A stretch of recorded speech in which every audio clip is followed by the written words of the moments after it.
Yeah, people will be real excited about that intro, ladies and gentlemen. As you can tell, Mr. Ryan Middleton and I are fired up because today in studio we have a very special guest, Mr. Taylor Cahill. How you doing today, Taylor? There should be a round of applause there.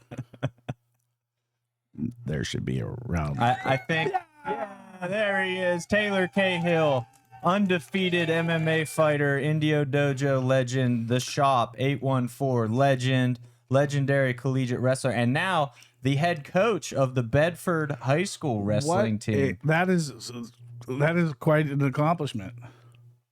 What do you think about that, Taylor? Yeah, that's pretty good insight, honestly. That's kind of how I feel about it, too. It's definitely a cool opportunity. Guys, we thought this would be funny. Taylor, well, it's probably not. Everybody's like, what are they doing right now? Taylor's late, so we were like, there'll be an empty chair. And then we're like, it graduated to, we have this bull's head. Is it a bull? Buffalo. Buffalo, yeah. A buffalo head in the office, so... Hey, that's standing in for Taylor for the time being. I thought it was fun, and as the young Danny Palm pointed out, Taylor did wrestle at Buffalo, so this is pretty relevant. Little Honestly, tie in there. Worked out perfectly. I hope they're driving in right now, and I hope they saw that. But yeah, we promised you guys a podcast at 5:30, so we started at 5:30. Even though our guest is not here yet, but he does assure us he will be here. So stay tuned for Taylor Cahill. In the meantime, Ryan. Yes. What's going on with 247 these days? Bro. Anything new? A lot of stuff happening, man. We got shows coming out the wazoo. July is gonna be fire, right? I mean, so fire.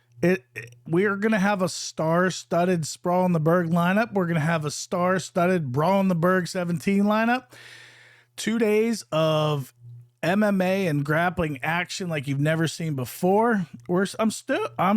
I'm geeked. Yeah, but no, seriously, you've never seen it like this before. Like, that's not just you saying that. This is truly for us. We've never done it like this, back to back grappling MMA. It's gonna be absolutely nuts, dude. I've never been on live podcast before. Obviously. That kid was funny. He had his I wonder what he's doing these days. Wait, it wasn't obvious. Oh, that wasn't the obviously kid? It was different meme. Sorry, I got my memes No, you're saying it was a different word. It wasn't obviously. It was apparently. There you go. Yeah, the apparently kid. Dude, I got to tell you, I haven't cracked my beer yet, but smelling that haze, you want that. Bro. Smells good, bro. Ryan's addicted to Southern Tier 2 times, all varieties, but particularly the haze. No, I like the I like the citrus. Oh, the citrus is one. one. And then haze. Where's just plain old 2 times IPA? Third? Yeah, that's third. Okay. And then the experimental is like the other one.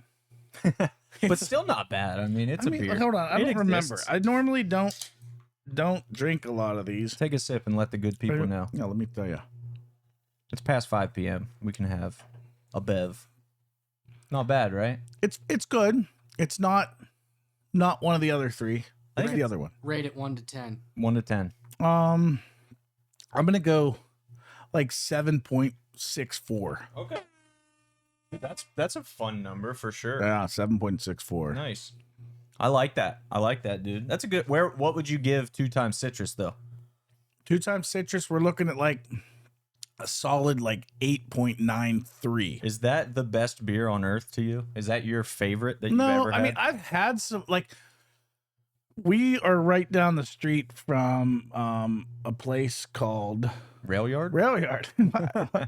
if there's a proper noun, I can't think of it. If factual. It's a name, any proper noun, I have trouble with. My brain does not work anymore. You're not wrong. But Rail Yard, they have a lot of a lot of beers on tap. Steve Palambine. All IPAs suck. Oh, Steve, dude, like Jaden's off the card. Like you can't go. You can't say that, dude. They do not. That's just not true. You also just gave away that Jaden Palambine is on the card. I didn't say that. You're lying. We have a lot of people that are on the card. If you are, Yeah. if you're active in MMA or you like jujitsu It's crazy. and you're like in Pittsburgh or in this general region, like there's a good chance you're on this card. Yeah, it's been nuts for us. So we started by thinking that we wanted about 20 grappling matchups on the card, and now I think we're sitting at 30 and excuse me. Gonna probably cap it right there at 30. The response, guys, everybody who's reached out was just nuts. That's the only way to put it. Was we got to 20 extremely fast. And there were a lot of people who, are names in the area or who are upcoming talent in the area, people who just really wanted matchups in the area. And did our research, of course, looked at other grappling cards and saw when Fight to Win was here recently, they had like 40 couple matchups there. And from what we've heard, the show ran smoothly and that was fine. So we knew we could push 20 and we're going to end up around 30 and probably like 35 at the absolute max. Well, the crazy thing is the amount of work that goes into putting together an MMA card versus what we experienced the first time with a grappling card. It is insanely different. Yeah. Like sometimes with MMA, it feels like pulling teeth almost getting matchups. It's really tough. People negotiate very hard. People don't want to fight. Trust me, I get that. Well, you don't want to and like if you compete in grappling, like competing is like the main thing. Yes. Like winning and losing, like you don't want to lose, but like if you do, it's not like the end of the world. Yeah. Yeah. But also we found the coach athlete dynamic in grappling is also very different. Whereas in MMA, the coach or manager needs to approve every matchup. All matchups always go through the coaches. We don't book directly with fighters, but for grappling, we had several coaches just flat out tell us, hey, just work it out with them. I'm going to say yes to literally everything, so you don't even need to consult me. If my guys went on and you have a match, just make it. So moving forward, that's going to be what we do with MMA. Yeah, that's also the policy. By the way, Conor McGregor is fighting. Yeah, we just decide things now. Yeah, that's how it works. But that is oddly enough kind of how it has worked for grappling. So we have some really, really big grappling matchups still to come for you guys, all the way from youth divisions all the way up to another huge black belt match. So you guys have already heard PJ Barch versus Dante Leon is the main event. The bout right under that, we have fully signed now on both sides, another black belt match. I'm going to save it for a special announcement, I think so. But just know that we got some heat coming right under that one now too. Well, and if you are regular on the show, we had a whole show where we like verbally revealed a bunch of bouts on Sprawl in the Berg and a bunch of bouts, or 4 bouts we announced on Brawl in the Berg 17. We still haven't announced a lot of those formally. Oh yeah, yeah. They're why are you laughing? I'm laughing. I'm laughing because we had 4 bouts for Brawl in the Berg 17 last time, and now we have 14. Well, signed, I think there's only like 10. 12. There's 12. Okay. Yeah, I was going over with Jim this morning actually because our max. I think you guys know, like Brawl in the Berg 16 that just happened in April. We got in trouble. 16 fights, and that was pushing it with the commissioner. Yeah, we don't want that long of a night anyway. Yeah, now here we are. Brawl in the Berg 17 is shaping up the same exact way. We're not going over 14. I think it's very important to point out, and actually, I was trying to say this earlier, Ryan. You were working with Brian, showing Brian stuff. I was like, I'll wait to tell him. I didn't expect to tell you on air, but here we are. Here we are. Anyway, we talk so much about building up the Pittsburgh combat sports scene, and I think like we're actually in the midst of feeling that now with 16 fights at Brawl in the Berg 16, and now we easily could have 16 again. Yeah, I mean, absolutely. Like we're filling it up. There's different gyms that are like surfacing that want on the cards. Mm-hmm. There's gyms that fight elsewhere that aren't even on our cards that like that's great. If you want to fight in Ohio or you want to fight, in West Virginia, like great, but there's gyms that aren't even surfacing with us that like there's lots of opportunities. And we want to crank up those opportunities now that like the scene is thriving, and we want to have more shows more often. That's what we're going to be doing. And it honestly hurts, guys, to be honest, because right now we have like 2 open spots and way more than 2 fighters that Well, want if we match. have 14, we don't have 2 open spots. Yeah, Jim and I are discussing like in an absolute. No, we have 12. Sorry, my math was wrong. We have 12. Yeah, my math was wrong. But yeah, but we were thinking anyway. It's what we did for Bitby 16 as well. We're like, oh, a couple bouts will fall off. We should overbook, but then nothing fell off, and we were just stuck at 16. So we don't want to do that again. But there are still people we're trying to match. And while you're tuned in, if you are a female pro fighter and you would like to fight Brittany Bickert, we previously made this PSA for you. You did not respond. That person right there. You fight me. That's why I've been growing my hair, honestly, so I could fight Britt. Like, just get away with it. Actually, I don't want that smoke at all. Yeah, I was gonna say, like, dude, you don't want that. No, like, not even 0 parts of me wants that smoke. But seriously, I mean, we're looking all over, we're going through Tapology, hitting up every single female fighter that remotely fits the bill, and nobody has answered the call yet. So if you're a female, 135 or even now 140 maybe 140, they're willing to consider for the perfect opponent. 135, she's a debut. She's 0-0 as a pro, was 4-1 as an amateur. You would not think this would be so hard to match, but as we find time and time again, females are extremely hard to match, period. Every single time. Every time. There hasn't been a time where we've easily matched a female matchup. Except for we had a potential that like the our girl wasn't not looking to fight this time. Oh, yes. I know what you're talking about. Yeah. And that happens. So again, it's always something, and that makes it difficult. But here we are still wanting Britt to make her pro debut in July. So if you're out there, or you know the woman out there that's right for the challenge, I know we've had a couple nibbles, but nothing really went anywhere. Nothing solidified. Let's get it going. 135ers. Ladies, where you at? This is for a debut, 4-1 amateur, looking to take that next step. If you're ready for your pro debut, now might be a great time. If you're a 0-1, 1-0, 1-1 pro, like, let's keep it, around reasonable. the same experience. Hit us up. Yeah. And I don't know if this is true, Danny Palm, but I would like you to chime in on this too, since you're involved in matching. But I went one day, I took an afternoon and just really tried hard to find somebody for Britt. I was going through Tapology. Like, I think I've seen every pro female or Ami with like 5 or more fights in the nation at this point. But 135 specifically for women is extremely thin now, which is weird because when Ronda came in, like, that was the place to be. Like, that was the premier women's division, but it feels like everybody is 125 or below now. Like, all of them. Yeah, 125, 115, 135 is Stacked. very slim picking. Yeah, 35. And It's 145 is like, there's nothing. Yeah, there's like 6 featherweight women in the world. Yeah, in the world.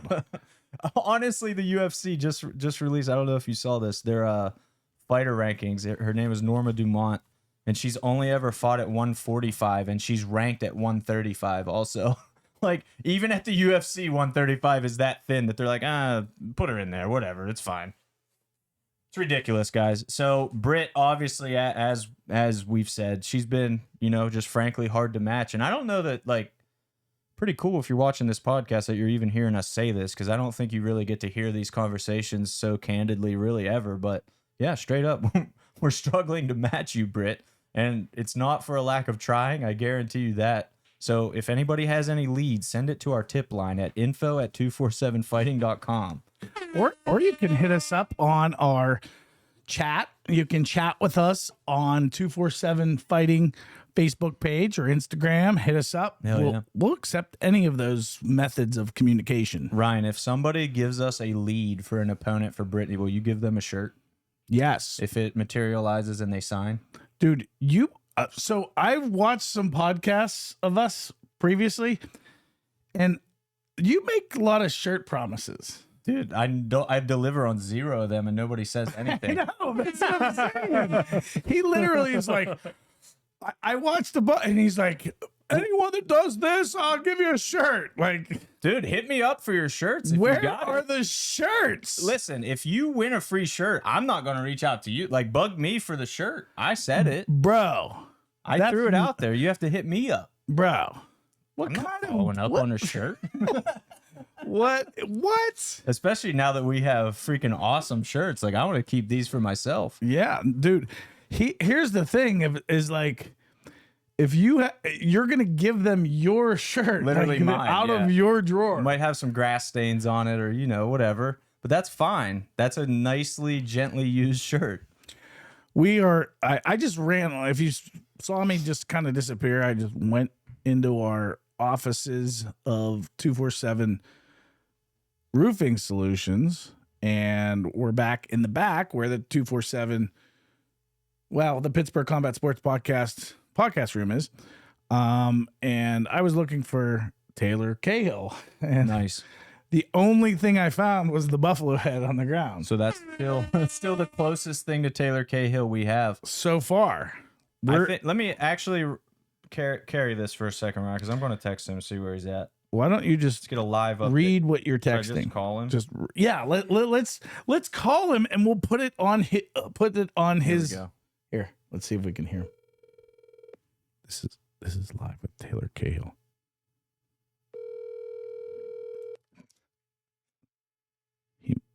He might not be answering.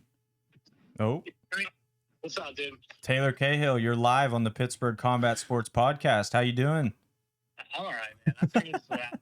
I'm in traffic right now. All right. How far out are you? The good people at home need to know. I'm coming to the second tunnel. So I Second. don't know how far. He's on the 15 minutes, turnpike? maybe. Wait, are you on the turnpike or on 376? 376. What 247 Roofing Solutions, right?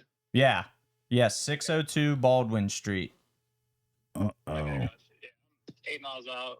So All right. it's telling me it's a lot longer than what's gonna take me, right? What's it telling you, 50 Miss? miles an hour, they say. All right. Going 120 miles an hour. Well, don't go 120. We don't recommend that. 115 max. What do you say? 115 max. 115 max. Yeah. All right, I'll see you guys soon. I'm sorry about that. All right, bring your smack talk. We're ready. So when you come in, Always have my smack talk. of course, just come I'll straight in. Like the real Slim Shady. Yeah, dude, that's You haven't perfect. seen my hair yet, have you? You'll what? No, just wait. Okay. All right, I'm excited. I'm excited to see this. How many guys you got live right now? How many people you got watching? I don't know. We can't see that because we're data inept. We are not good with the datas. We see hours, brother, hours. We see got you. hours watched. I'm sure that my mom is watching. So. That's good. I want- Hi, Stacy. What's up? Hi, yeah. Stacy, your son is not on time.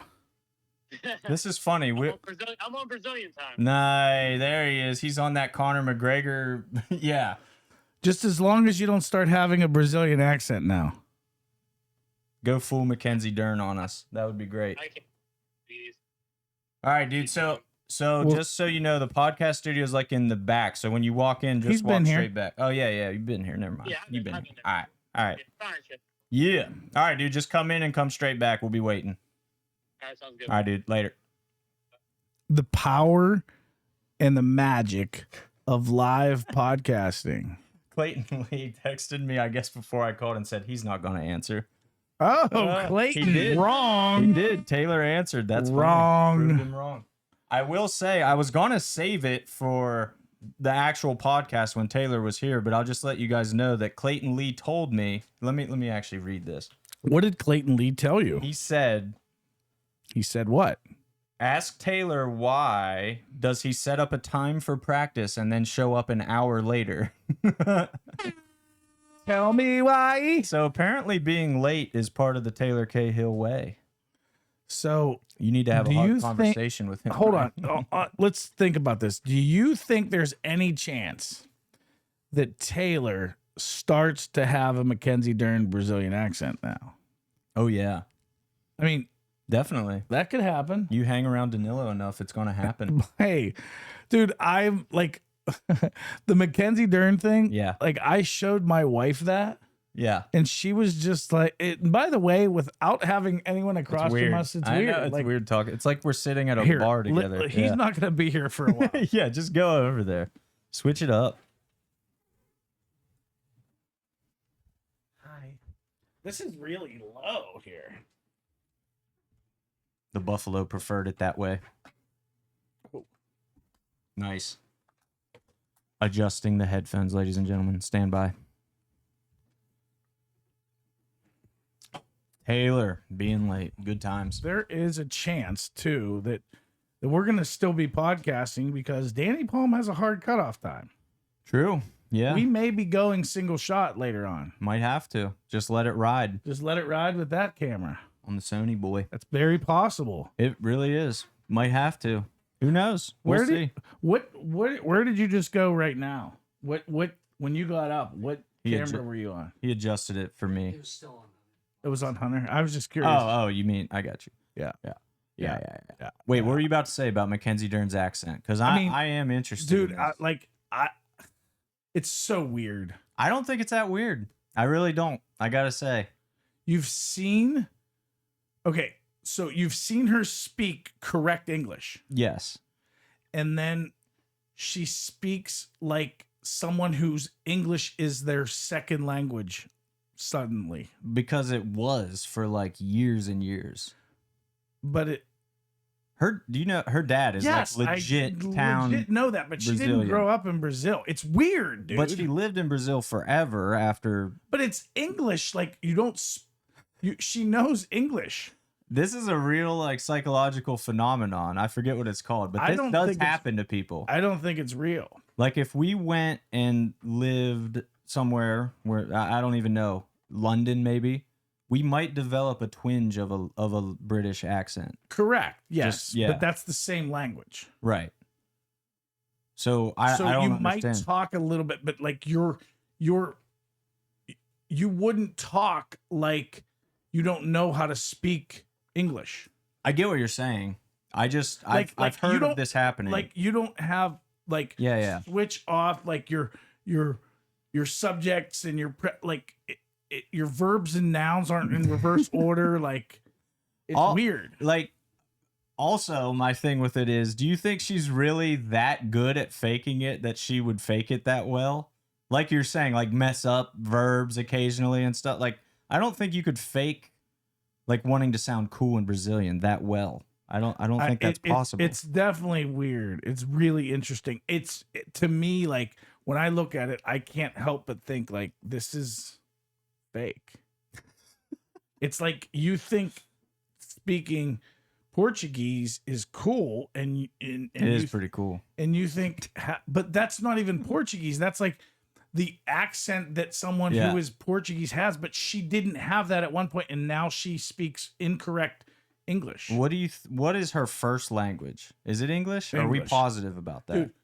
Dude, it's English. She grew up in Arizona. Like But her parent. I know in her her parents household, both though. spoke, Right. but people that like that's not normal. I think that matters though, because if your primary language at home is she still does- Portuguese, Like she has said, she dreams in Portuguese. Like I think there's something there. but I'm not talking about her Brazilian accent. I'm defending Mackenzie Dern's honor right now, Ryan. That's all. I just think it's weird. She'll like me. bro. I like she looked really good this past Dude, weekend. I didn't see the fight. really good. I She didn't was see it. super aggressive.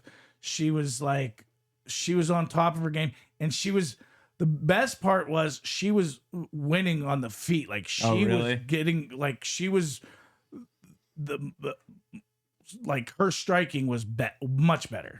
Like way better than I've ever seen her. And her aggression was so on point. I would have liked to seen her get a finish, but Was there a 10-7 round? there. Like not technically, but did you think there should have been? Because I saw No. that debate going around. Yeah, I don't think so, but I think I actually thought she lost the second round. But she had this, like, I don't know how her opponent hung in there with that knee. Like, it was nice knee. It hit perfect. I don't think those are the type of things where I didn't think that she thought she was going to connect, and she didn't really like go for like total 100% impact. Right. But she looks so good. Do you see it, Danny? I didn't see it live, but I went back and watched it. Yeah, she looked good. She looked really good. That's awesome. Angela Hill was messed up after the fight. I did too. see that her face was bad. She was jacked up. I mean, and like Mackenzie Dern. So I mean, I think she's pretty hot. Like, she's a good looking girl. So I think she could be like the next. I mean, I don't think there's anyone that's currently serving as that, like, Ronda Rousey before that, for Gina sure, Carano, like for that sure. babe, Yeah. you know. And I Yeah, think that helps. And not that I think that like, I think Gina Carano is definitely a babe. Still, But I don't think, not like she used to be. But still she. Okay, all right, she's just all a right. little she wouldn't make 135 anymore. But What do you guys think's Mackenzie Dern versus Rose Namajunas? love it. I think that needs to happen. 100%. Yeah. I saw that getting floated around. I'm like, yeah, do that. see, Rose is like, she's interesting to me because, like, sometimes I see her and I think she's like a pit bull, and then other times I see her and she seems like real timid. Yeah. And like in the cage, she's always an animal. But then I get like, I don't know. I wonder like if her psychological, like, That's I always don't the know. thing And with that her. whole- It's valid. yeah, it's just a weird thing. She's spoken about it obviously very openly too. She's an interesting mind for sure. Yeah. She's super hit or miss in that regard, but honest about the fact that that's how she is. And What's respect that. What's her husband's or Pat boyfriend? Barry. Pat Barry. Are they married? I have no They've been idea. together forever now. Like if you look into it, arguably they've been together a little too long. Oh wait, like when she was too young? Yeah, I think so. I don't know. Interesting. Listen, this is allegedly, guys. Allegedly. I've seen rumors on the internet. I don't know for sure. Well, when he said, I don't want to get kicked by Pat Barry. Is when what that was. Taylor Cahill said, "I'm at the second tunnel," like, I don't know what that means when you're not from here, but when we're thinking like you travel in from the Parkway, Yeah. or the Turnpike, Mhm. I was thinking he was still on the Turnpike. Yeah, I He was really. like, "Oh, I'm almost there." Are there two on the turnpike though? I think. Yeah, there's like the double tunnels, and then there's Yeah. another Oh tunnel. my goodness gracious! Yeah, that's what I thought. I thought he was at like Squirrel Hill Tunnel. Hopefully, like Okay. got off 376 in Monroeville and was coming through that tunnel. But that would be no, because Squirrel Hill would have to be the first tunnel, and then like Fort. Right, would Fort have to Pitt be would the be the second. second. So that okay, would mean so he's- if he was at Fort Pitt, But that's like good. still rush hour. Yeah, good luck with that. And he said it says it's going to take a lot longer. Yeah, that's because you're in traffic, bro. It knows that it's going to take a Okay. while. So do you think he's listening right now? I don't know. Maybe Hoot is.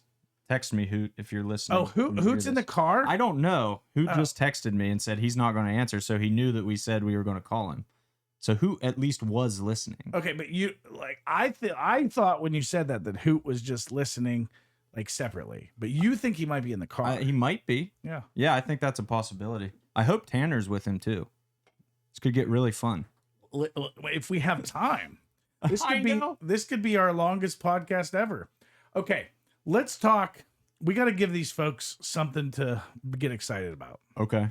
So let's give them a little Sorry.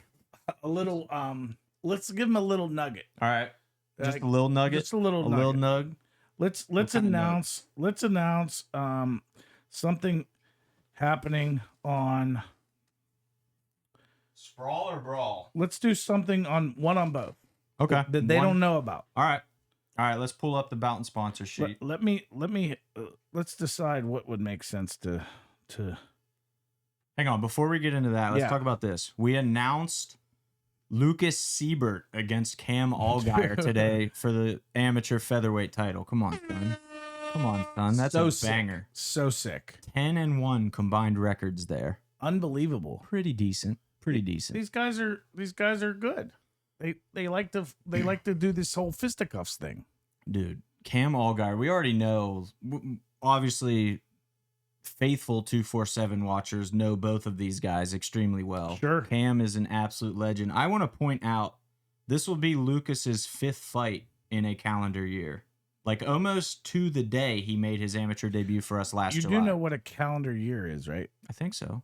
It's like January to December. Oh, really? Yeah. I thought it was just 365 days from whatever date you did start What's a from. calendar? If you got a calendar. Well, yeah. But, Sure. like, in the 365 day. Okay. In the span, 365 days since he debuted, he's had 5 Maybe fights. I'm wrong. If I'm wrong, I'm sorry. I was just trying to help you out. Like in a calendar year, like so. Okay, fair. That's what I think it is. I have no idea. Regardless,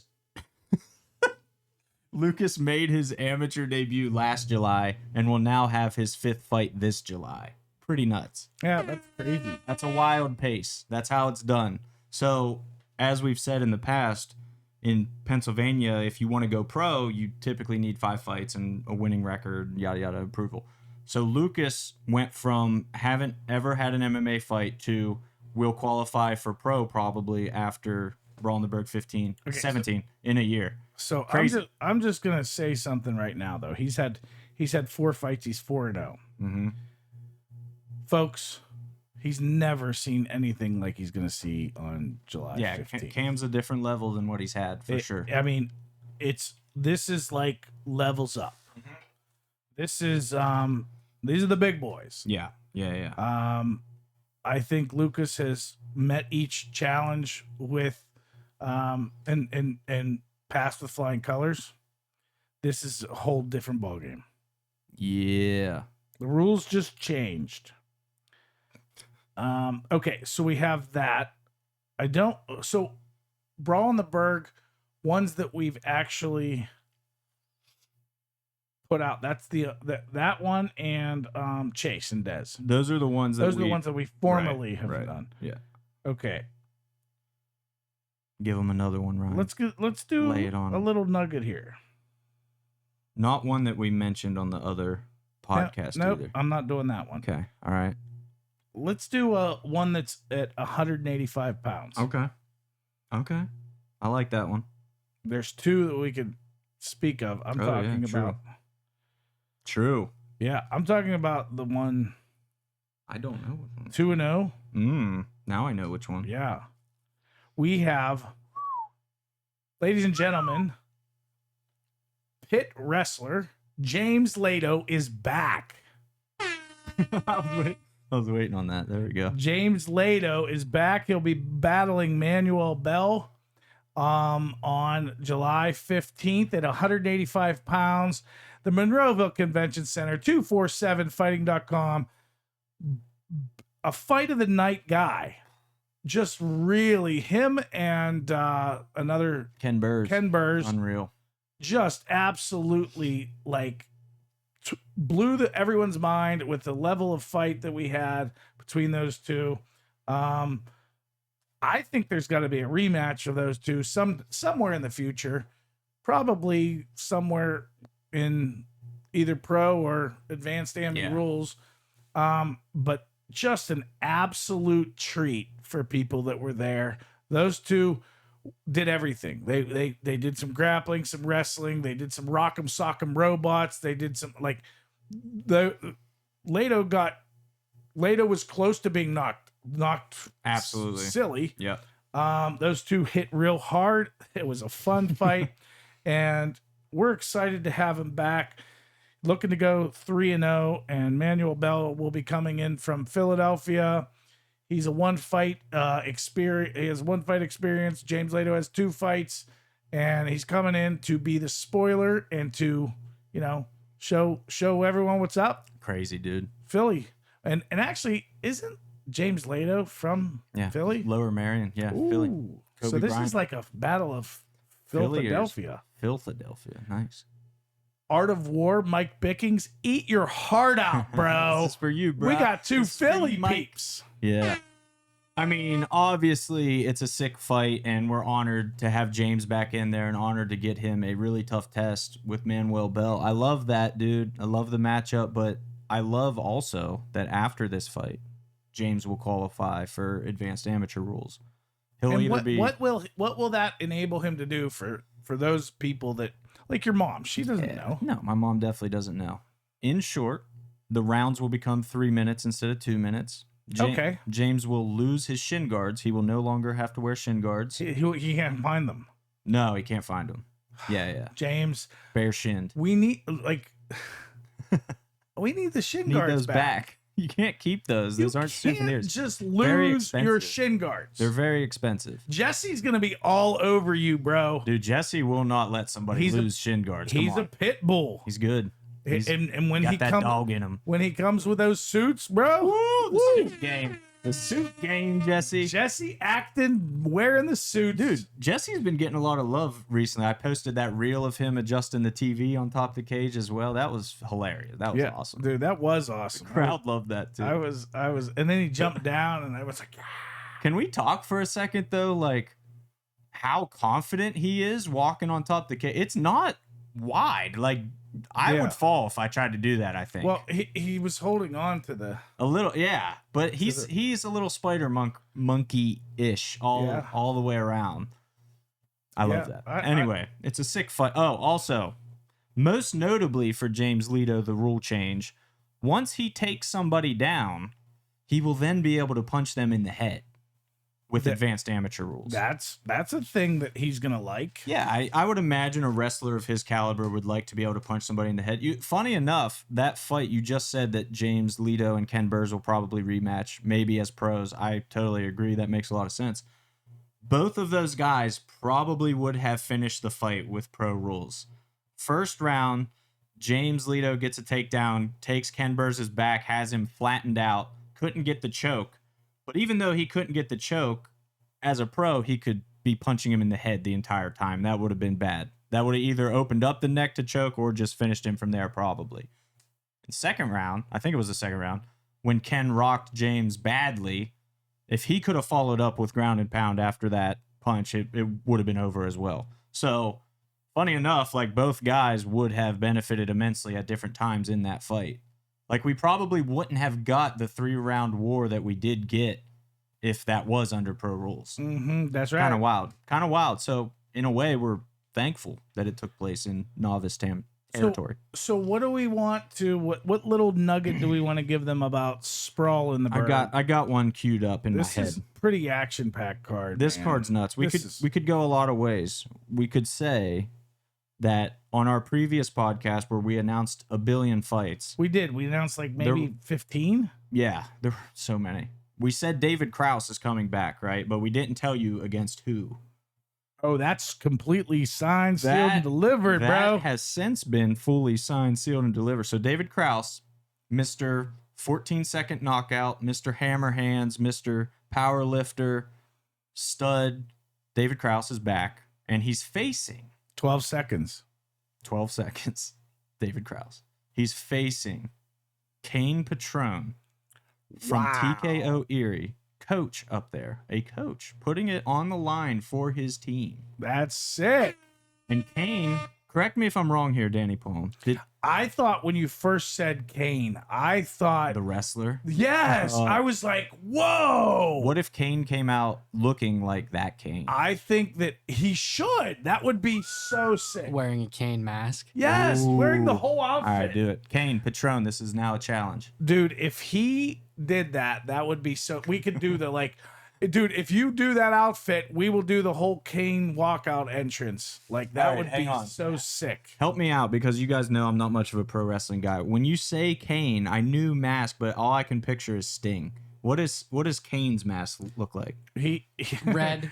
yeah, Okay. he's like red and Fire. black. Oh, he's fire guy. Undertaker's Okay. brother. Oh, he's Undertaker's brother. That's sick. Okay.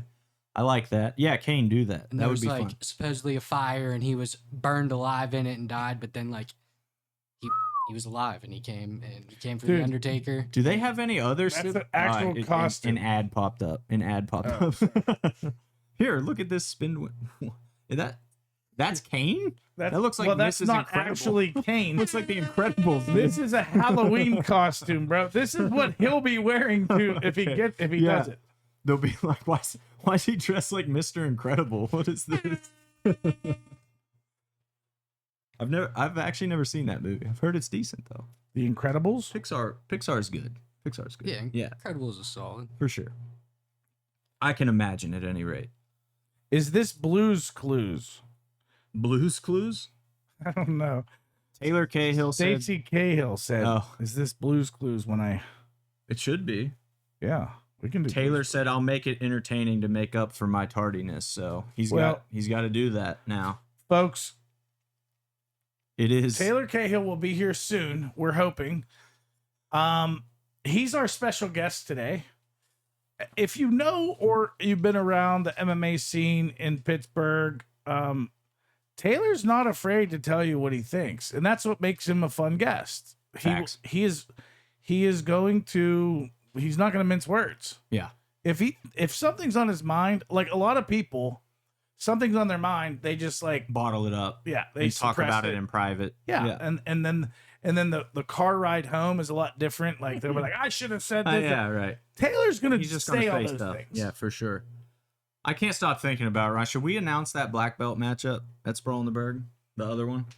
Should we mean, save it or should we do it? What do you think? I think we can do it. There's only one other one. One other one. For now. I know. Then I know who it is. Yeah, you totally know who it is.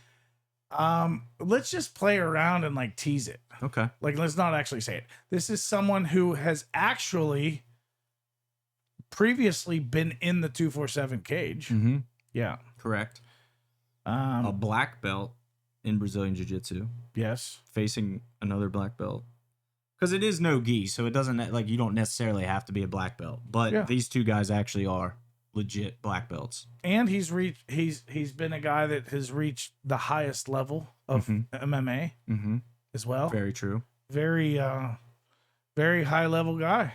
Facing a guy who is currently kind of flirting with that ultra elite level of the grappling circuit. If you guys follow those kind of things, he's like I believe he's a Who's Number One champ, but I could be wrong. But fight to win champ, maybe. It's one or the other. Regardless, when I say those things, if you follow grappling, both of them sound really good, and it's one or the other. So he's at that level, training with the best of the best. His team is ridiculous. You know that if you face anybody from this team, And where is that team from?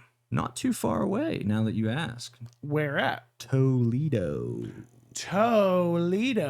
Toledo. Sweet. Does he have a teammate on the card? He may have a teammate on the card, and now that I said Toledo, you guys probably know the teammate because we've already said PJ Barch and Dante Leon. So do the math there, and you know the teammate. You're gonna have to figure it out Now, because that's there's as the far pieces. as we're going. You guys, anybody like deep in the game will figure that out for sure. For sure. Yeah. Deep in the game. Taylor Cahill just got a lashing from my dad, who is apparently watching this podcast. He said, "Here's what's on my mind. There's no excuse for being this late." So you guys see what I grew up with. So here's the funny thing is I'm on Instagram right now, and there's a post 17 minutes ago from Taylor Cahill.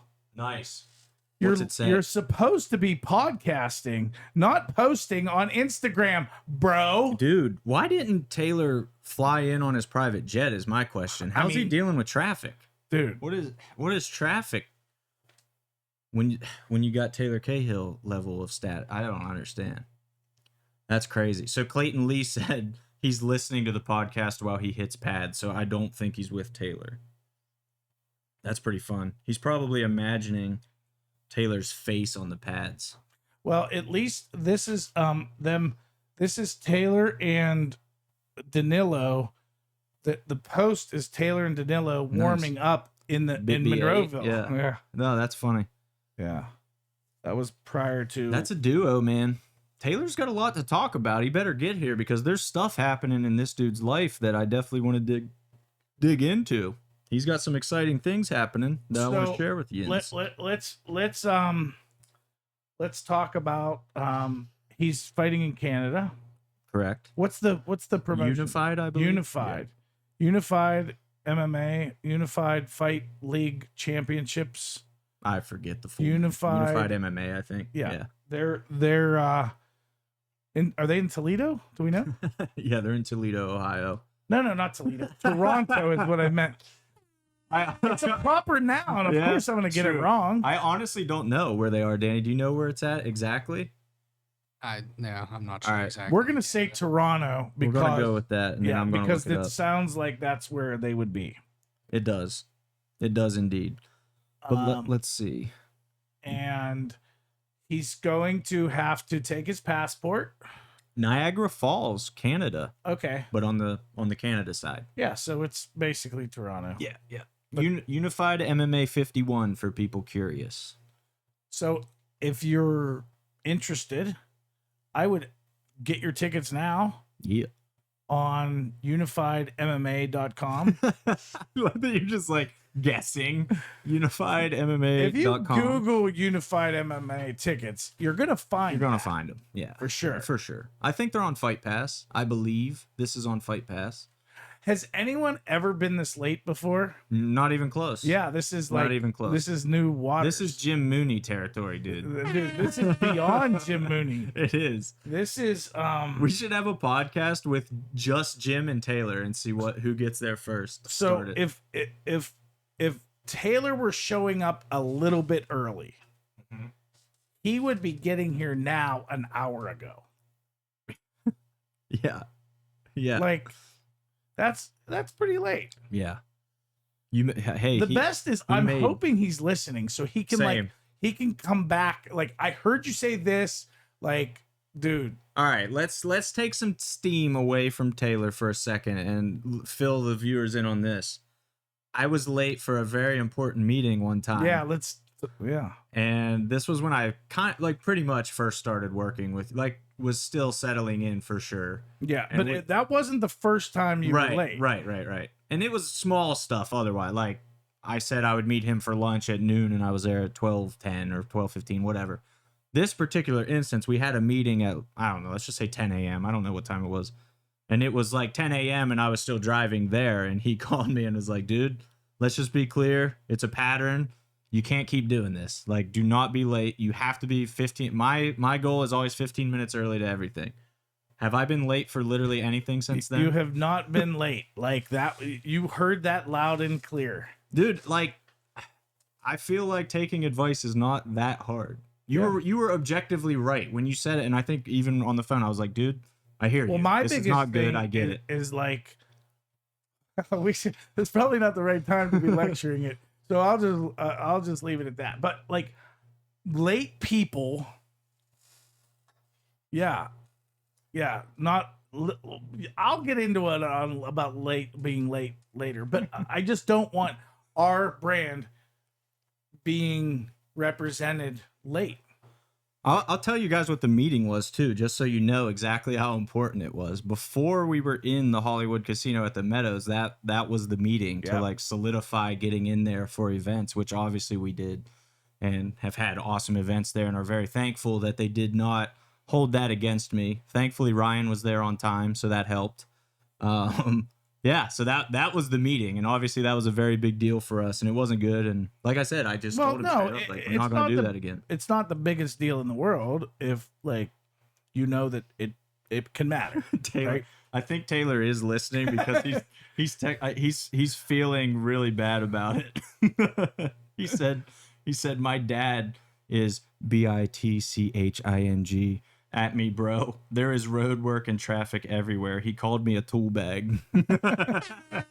Well, it just puts us in a position where we said like 5:30 we're going live, and like we're still going to do that, and we don't really have content because we're planning to talk to you, Taylor. Thankfully, we're some chatty Cathys, and Exactly. Yeah. Well, and we had the opportunity to kind of, give a little sneak peek on, something new with Brawl on the Berg and Sprawl on the Berg and all that good stuff. If anybody listening pieced together that other black belt matchup, go ahead and comment it or text me, text Ryan. I want to know if anybody heard that and figured. Yeah, that's pieced the it thing. out. Here's the thing we got to start doing is, like, when we're on 247 Live, we have to encourage people to comment. Right. There. Yeah, you can comment but there. But the thing is, if we're not on looking there, at it. yeah, we have to be on there to like look at it. So Honestly, yeah, let's set that up to be Danny Palm can kind of monitor comments in the future. That would be good. Oh, wow. There are comments. Sorry, guys. Dylan Cole, James Leto announcement is fantastic. Thank you, Dylan Cole. Jared Billy, the man. Shout out Jared Billy, one of our absolute biggest fans. I always love seeing you at the events, dude, and love seeing how excited you are. I know you were super excited about Allgaier and Siebert, as you should be. I saw that on Facebook. Good stuff, man. Hoot Lee, I really enjoy watching you fight. Are you setting up a fight? They're having comments right now. Hoot and Jared Billy are going back and forth in the comments. That's fun. Hoot Lee said plans are for October. So yes, Hoot, cat's out of the bag there. Hoot Lee will unfortunately not be part of our July card. He's unavailable for July. I know. Boo! He brings the fans out big time. Is there a boo button, Danny? Okay. So That sucks. just so you know, Hoot, like you have a big fan here. Oh yeah. Like I mean, Dude. Hoot was the AMI VIP, right? Hoot is like a stud fighter, a stud ticket seller. He's everything we want, like Mm-hmm. people to aspire to be. Mm-hmm. He gets the job done. He's like, yeah, hey. That's what it's all about. And now he'll start like learning how to cut promos. Then you start talking like Chael Sonnen. Oh, it's on. Sky's the limit. Jared Billy asked, speaking of beer, did you ever There try he a is. summer shanty? What's up? Oh, he came bearing icy light like a true legend. What's up, dude? He made it. He made it. We've been harassing. Yeah, we've just been harassing you for being late the whole time. It's all right. My old man's harassing me. Dude, you Listen, do. call me a toll bag. He does have the Eminem hair. He wasn't lying. Look at that. Uh-oh, Look there at it is. Hang Look on. at that. Save that for the camera when it Would pans you look back. at that? Would you just Can you look at? let me have some All of right, this? all right, all right. Hi, guy. Oh, you're off the camera. Oh, dude, you're It's for the best. look at him. Slim Shade. Excuse me. You All like right, it, you huh? got to get That's up in nice. this, up Get into up this, in that grill, up Danny into Paul. this microphone. Yeah, Yeah, yeah. get up in there. Like Eminem. Eminem would know. Come on. Yeah. Wow, this is nice. Yeah, how you like it, Thanks, bruh? dude. Thanks, dude. What's up with that? Is that for me? That was you. That was you. That's Yeah, how we had it perched up there to start. Is that for Bedford? It wasn't, but now it is. Yeah, Are see they the that? bison? Yeah, that's I nice. forgot about that. Yeah. Dude, we Wasn't gonna did. like that. We did briefly mention If that. you could concentrate on staying in way up in there. like try to be like right in the mic. Okay. Yeah. So no, you can there pull he it is. toward you too. You guys gonna drink one of those beers or what? Crack I one mean- for me, bro. Yeah, let's get it. Let's Let me do it. finish this one Are first. you having one? Are you too close to the fight? I'm drinking a beer. How much do Trying you to get weigh the right now? FD sponsorship, man. How much do you weigh right now? Because Hoot Lee said if I ask you this, you're not going to give me a number. You're going to say, "Oh, I'm real light right now, bro." Real light right now, right? So you were by yourself in the car, right? Yeah. I was- Okay. So, Ah, that sucks. so Hoot isn't like trailing in. He might be. The way Uh, he is. Is who he knows? in India or is he back home right He's now? back home. Okay. Yeah. Okay. Fair enough. I think. I don't know. I You think never we're gonna know work with out him. tonight, so Nice. when I get back. We're back home. Yeah. What I is your might send a schedule? video after this, but How often are you at India? I always wondered this because that's a drive, dude. yeah, it's pretty. Sometimes it gets like, I don't know, kind of crazy, but I try to get there at least 3-4 times a week. But recently, it's been a little bit harder. So I'm trying to just stay consistent and pick the days to go out. So I think I've been getting about 3 days a week in with them. Oh, nice. Yeah, when I'm out there though, we work out pretty solid. We'll do like multiple workouts, so it'll be like a 5-hour session. Nice. At the end of it, I'm ready to sleep. That's crazy. yeah, it Yeah. sucks. Well, He the pushes team us. Danilo, if you're late for practice, he shoots you now, right? Isn't that part yeah. of the game? Yeah, he's got that. wait, what? Yes. Yeah. What is that thing? I don't know. I thought It's it was like a a- Nerf gun. Then I saw him shoot. I'm like, dude, that's like a pellet gun. Is it a airsoft gun? Yeah, What- it's like an airsoft gun, but it's gel. It's like little gel bullets. Nice. He's just perched with like this machine gun, like shooting dudes that are late to practice. He sits outside the window and shoots them. It put welts on you. I It's bet. pretty bad. I Yeah. messaged him. It's a good- I'm like, yeah, because Danilo's not dangerous enough. He needs a weapon. That's That a good makes sense, deterrent, yeah. I'm sure. Like you are driving in late, and you're like, "That's what we gonna I don't need." think yeah. that If kid's we been had right. that, you'd have been on time. We should adopt that. I don't know. I probably would have some welts on me. So you got a big fight coming up. Tell us all about it. Tell us. Give us the scoop. So I was supposed to fight. Forget his first name, but big black belt jiu-jitsu guy. His last name was Vanilla. He was under a pretty- Johnny. Was it Johnny? think it's Johnny Bonilla. I thought it was Bobby Bonilla, but Bobby Bonilla, that's right. Sorry, that's the icy light talking. Have another That's the icy light. Lift it up.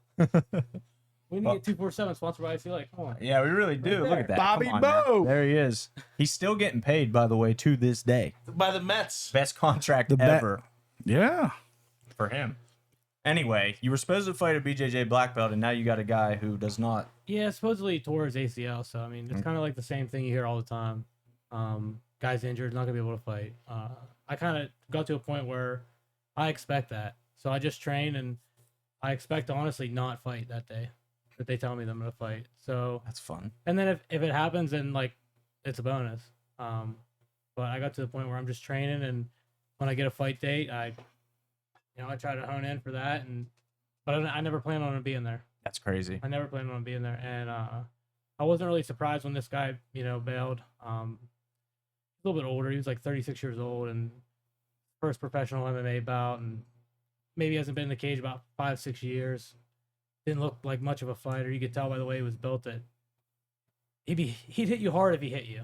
Right. But hitting me would be the challenge, and his jiu-jitsu wasn't anything special, I didn't think. So I thought I would finish him pretty quick, to be honest. I actually like that matchup better than this one. He probably is going to be a little bit more durable than this guy. But now they had a replacement for me like immediately. As soon as the last guy fell out, the promoter messaged me and said, "What do you think about this guy?" And I didn't even really look him up. I just said yes. Well, I sent it to Danilo first. He said it was a good matchup. So, Nice. but I was probably just gonna fight him anyway because Well, Need to fight. Need to fight, man. absolutely. We looked him up too, dude, and I gotta say the guy looks super tough. I Yeah. thought I was impressed with his fight. Honestly, this is not a cupcake matchup by any means. No, he's tough. I think where he's good, he's solid. He kind of fights a lot like Miguel, to be honest. So I think like on his feet at least, he's not as dynamic, Yeah. but I see a lot of feints, a lot of hip feints, a lot of like spastic movements, and then he throws everything into his shots. Mm-hmm. It doesn't look like he has much power on his punches, but he's got hard heavy kicks, and he Clearly, yeah. he throws out of a clinch a lot. So Right. Right. he's always throwing exchanges out of a clinch, which is something that I really have to be focused for, because that's those breaks. That's when the big knockouts happen. Yeah. I was impressed with his takedown defense, but on one hand, on the other hand, I don't really know what the wrestling credentials of the guy he was fighting were. You're probably a different story than that guy, if I had to guess. Yeah, I'm a different story. I mean, you still got to take it into consideration and respect it. But that guy isn't me, and it's Canada. What's Canada. that mean? what They what can't- about they it? don't wrestle. The Oh, wrestling, okay, the I wrestling gotcha. ain't the same. Except bro. for GSP. Yeah. Somehow. I mean, and that's MMA wrestling. Right, That's not right. like pure wrestling. You got Yeah, a lot I of. think it's kind of similar, to be honest. It's different in a way, but I think that it's just an arrogance that like some guys have, that they're not willing to adapt to the things they need to for MMA. Mm, Because MMA, there's different things that are going to be efficient. Like you're not going to shoot low singles. Not saying you couldn't, but your attacks are going to change. But as a wrestler, if you're able to win at a high level, like somebody like Gavin Teasdale, mm-hmm. if he's willing to do the things to adapt to MMA wrestling, he's going to be the best MMA wrestler. I Nice. think. But I think some guys aren't willing to do that, and that's why you see guys like GSP, have the success. Yeah, that they for do. sure. Remember when Randy Couture shot a low single on James Toney just to prove a point? Khabib hit it. Yeah, did he? Against who? Connor? I don't remember it. I but don't that would be remember. sick if I he think hit it was it on Michael Connor. Johnson Mm, because he was scared shitless. dude, Johnson had him hurt, had him a little stung, Yeah. little stung. That was they were talking a lot. He was like, Yeah. "I'm sorry to do this to you. Yeah, it's my time. Like, I respect you, but you must die." I would Seriously, do that. I would do that. just telling him just quit. Like, dude, stop. I think that if you're sitting there and you're watching a fight and somebody's doing that, I mean, what are you thinking? You're gonna get that guy the belt For That's sure. promotable. So For sure. I would definitely consider that. And once you're like that good at grappling and you're overwhelming a guy, it's not. I don't think it's that challenging to do, because most guys don't really focus as much on the grappling as they should. I feel like a lot of guys go through the motions and just play the game with MMA. Yeah. They don't start fast, and they, I don't know. They kind of everything's a feel out process. So I don't know if like you see the best guys in the world and there's no feel out process. It's one pace and it's 100 miles an hour the whole time, but they weaponize the pace. So I think that's the key. You've had a super interesting start to your career, I think, calling it unorthodox, I think is very appropriate. Like Ethan, we've had Ethan Goss in here. We've had various guys who had 100, little hyperbole, feels like 100 amateur fights before they go pro. You had 2 and decided it was time to go pro, which is interesting. That's different. That's unconventional, especially in Pennsylvania. What were you like? Why did you feel like it's time for me to go pro? What was that decision like for you? I mean, it was kind of the plan from the get go. When I first went into Indio, had a discussion with Danilo. Me and Tanner were sitting there, and we're against the wall. And the plan was originally to go to Brazil and fight pro immediately, and just go right into it, jump into the pro ranks. Over time, over the years, like you get thousands and thousands of competition reps with wrestling, grappling.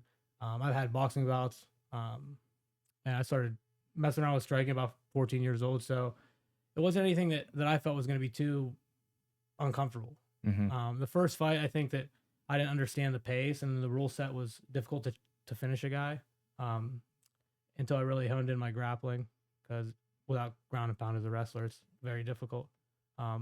But you look at a professional fight, and if you're able to ground and pound, it's not that scary to go pro right out of the gate. If you know you can take them down. And I was always great on my feet, and I could take anybody down, and they couldn't take me down. So I figured secure one takedown and beat them up. Nice. So I don't know, just want to be different. Always wanted to be different. It's how my dad kind of raised me and my brothers, was to stand out. There was a family from the neighboring school, and they always would wear different singlets at their dual meet. Mm-hmm. So the whole team would wear green and they would wear white.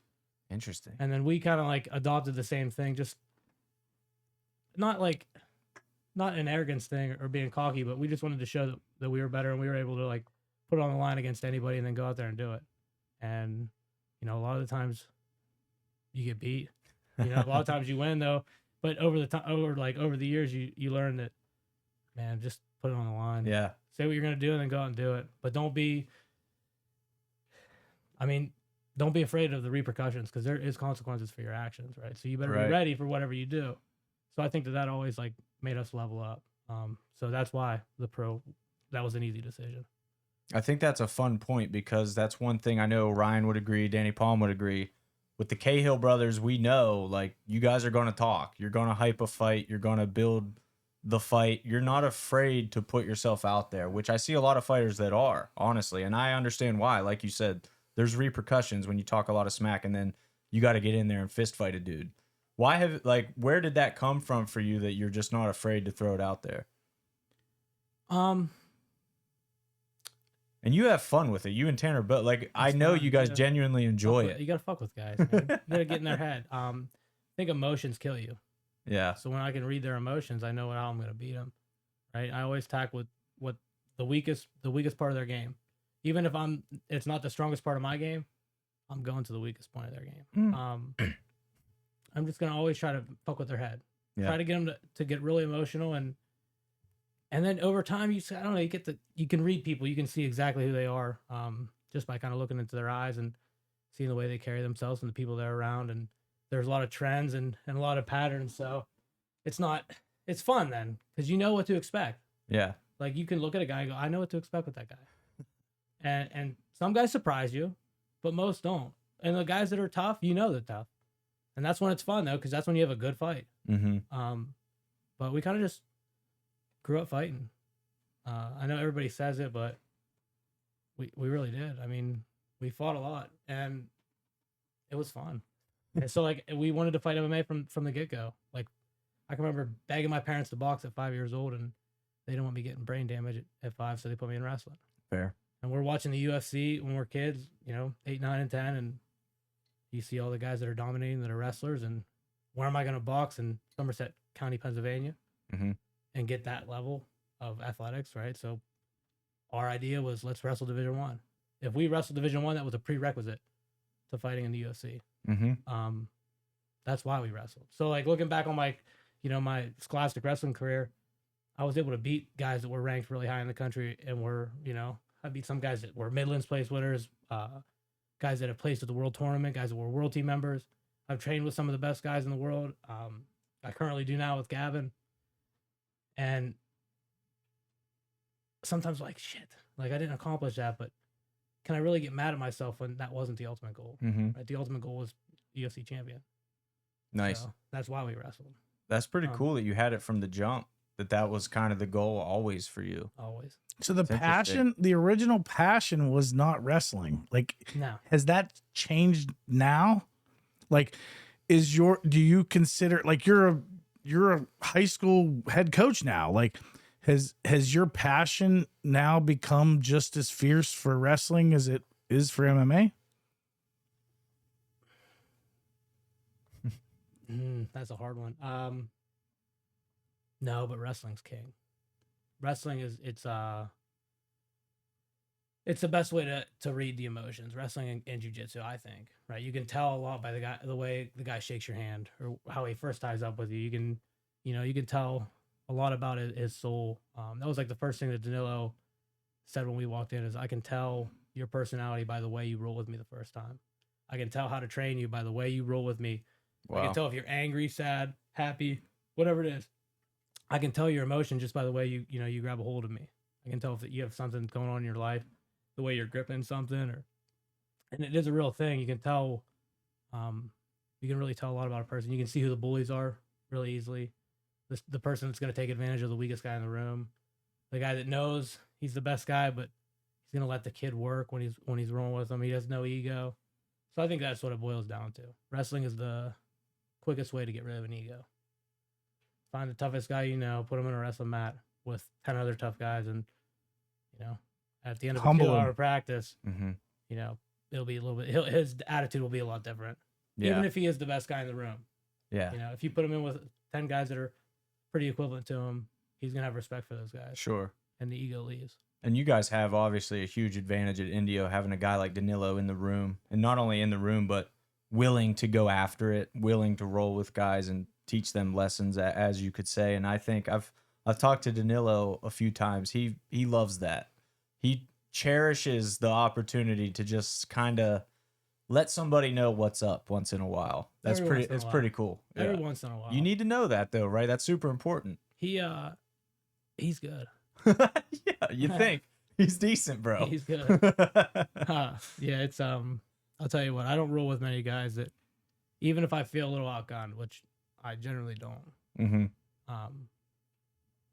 I'm always trying to work on something, some part of my game. There's really nothing I can do to stop him. That's He crazy. just kicks my ass. There's really nothing I can do to stop whatever attack he wants. It's really wild, especially in the gi. Right. There's been times where like I'm just fucking around trying to hit like a single leg or something. Next thing I know, like I'm in the air. Upside You're down. stuck Yeah. to the ceiling. Yeah, How it did you is. stick me up here? But then the way he puts you down, it's like, hey, I didn't put you down hard. And I'm Yeah. like, I know. Thank you. I can. By the way. Yeah, you can. Yeah. You can feel like, but he has such control. Crazy. That's kind of what I aspire to do. We wanted him on Sprawl on the Sprawl bird. on the You'll Berg. beat whoever you got. But he was. We had a good matchup. You just really. I mean, he's Yeah. like.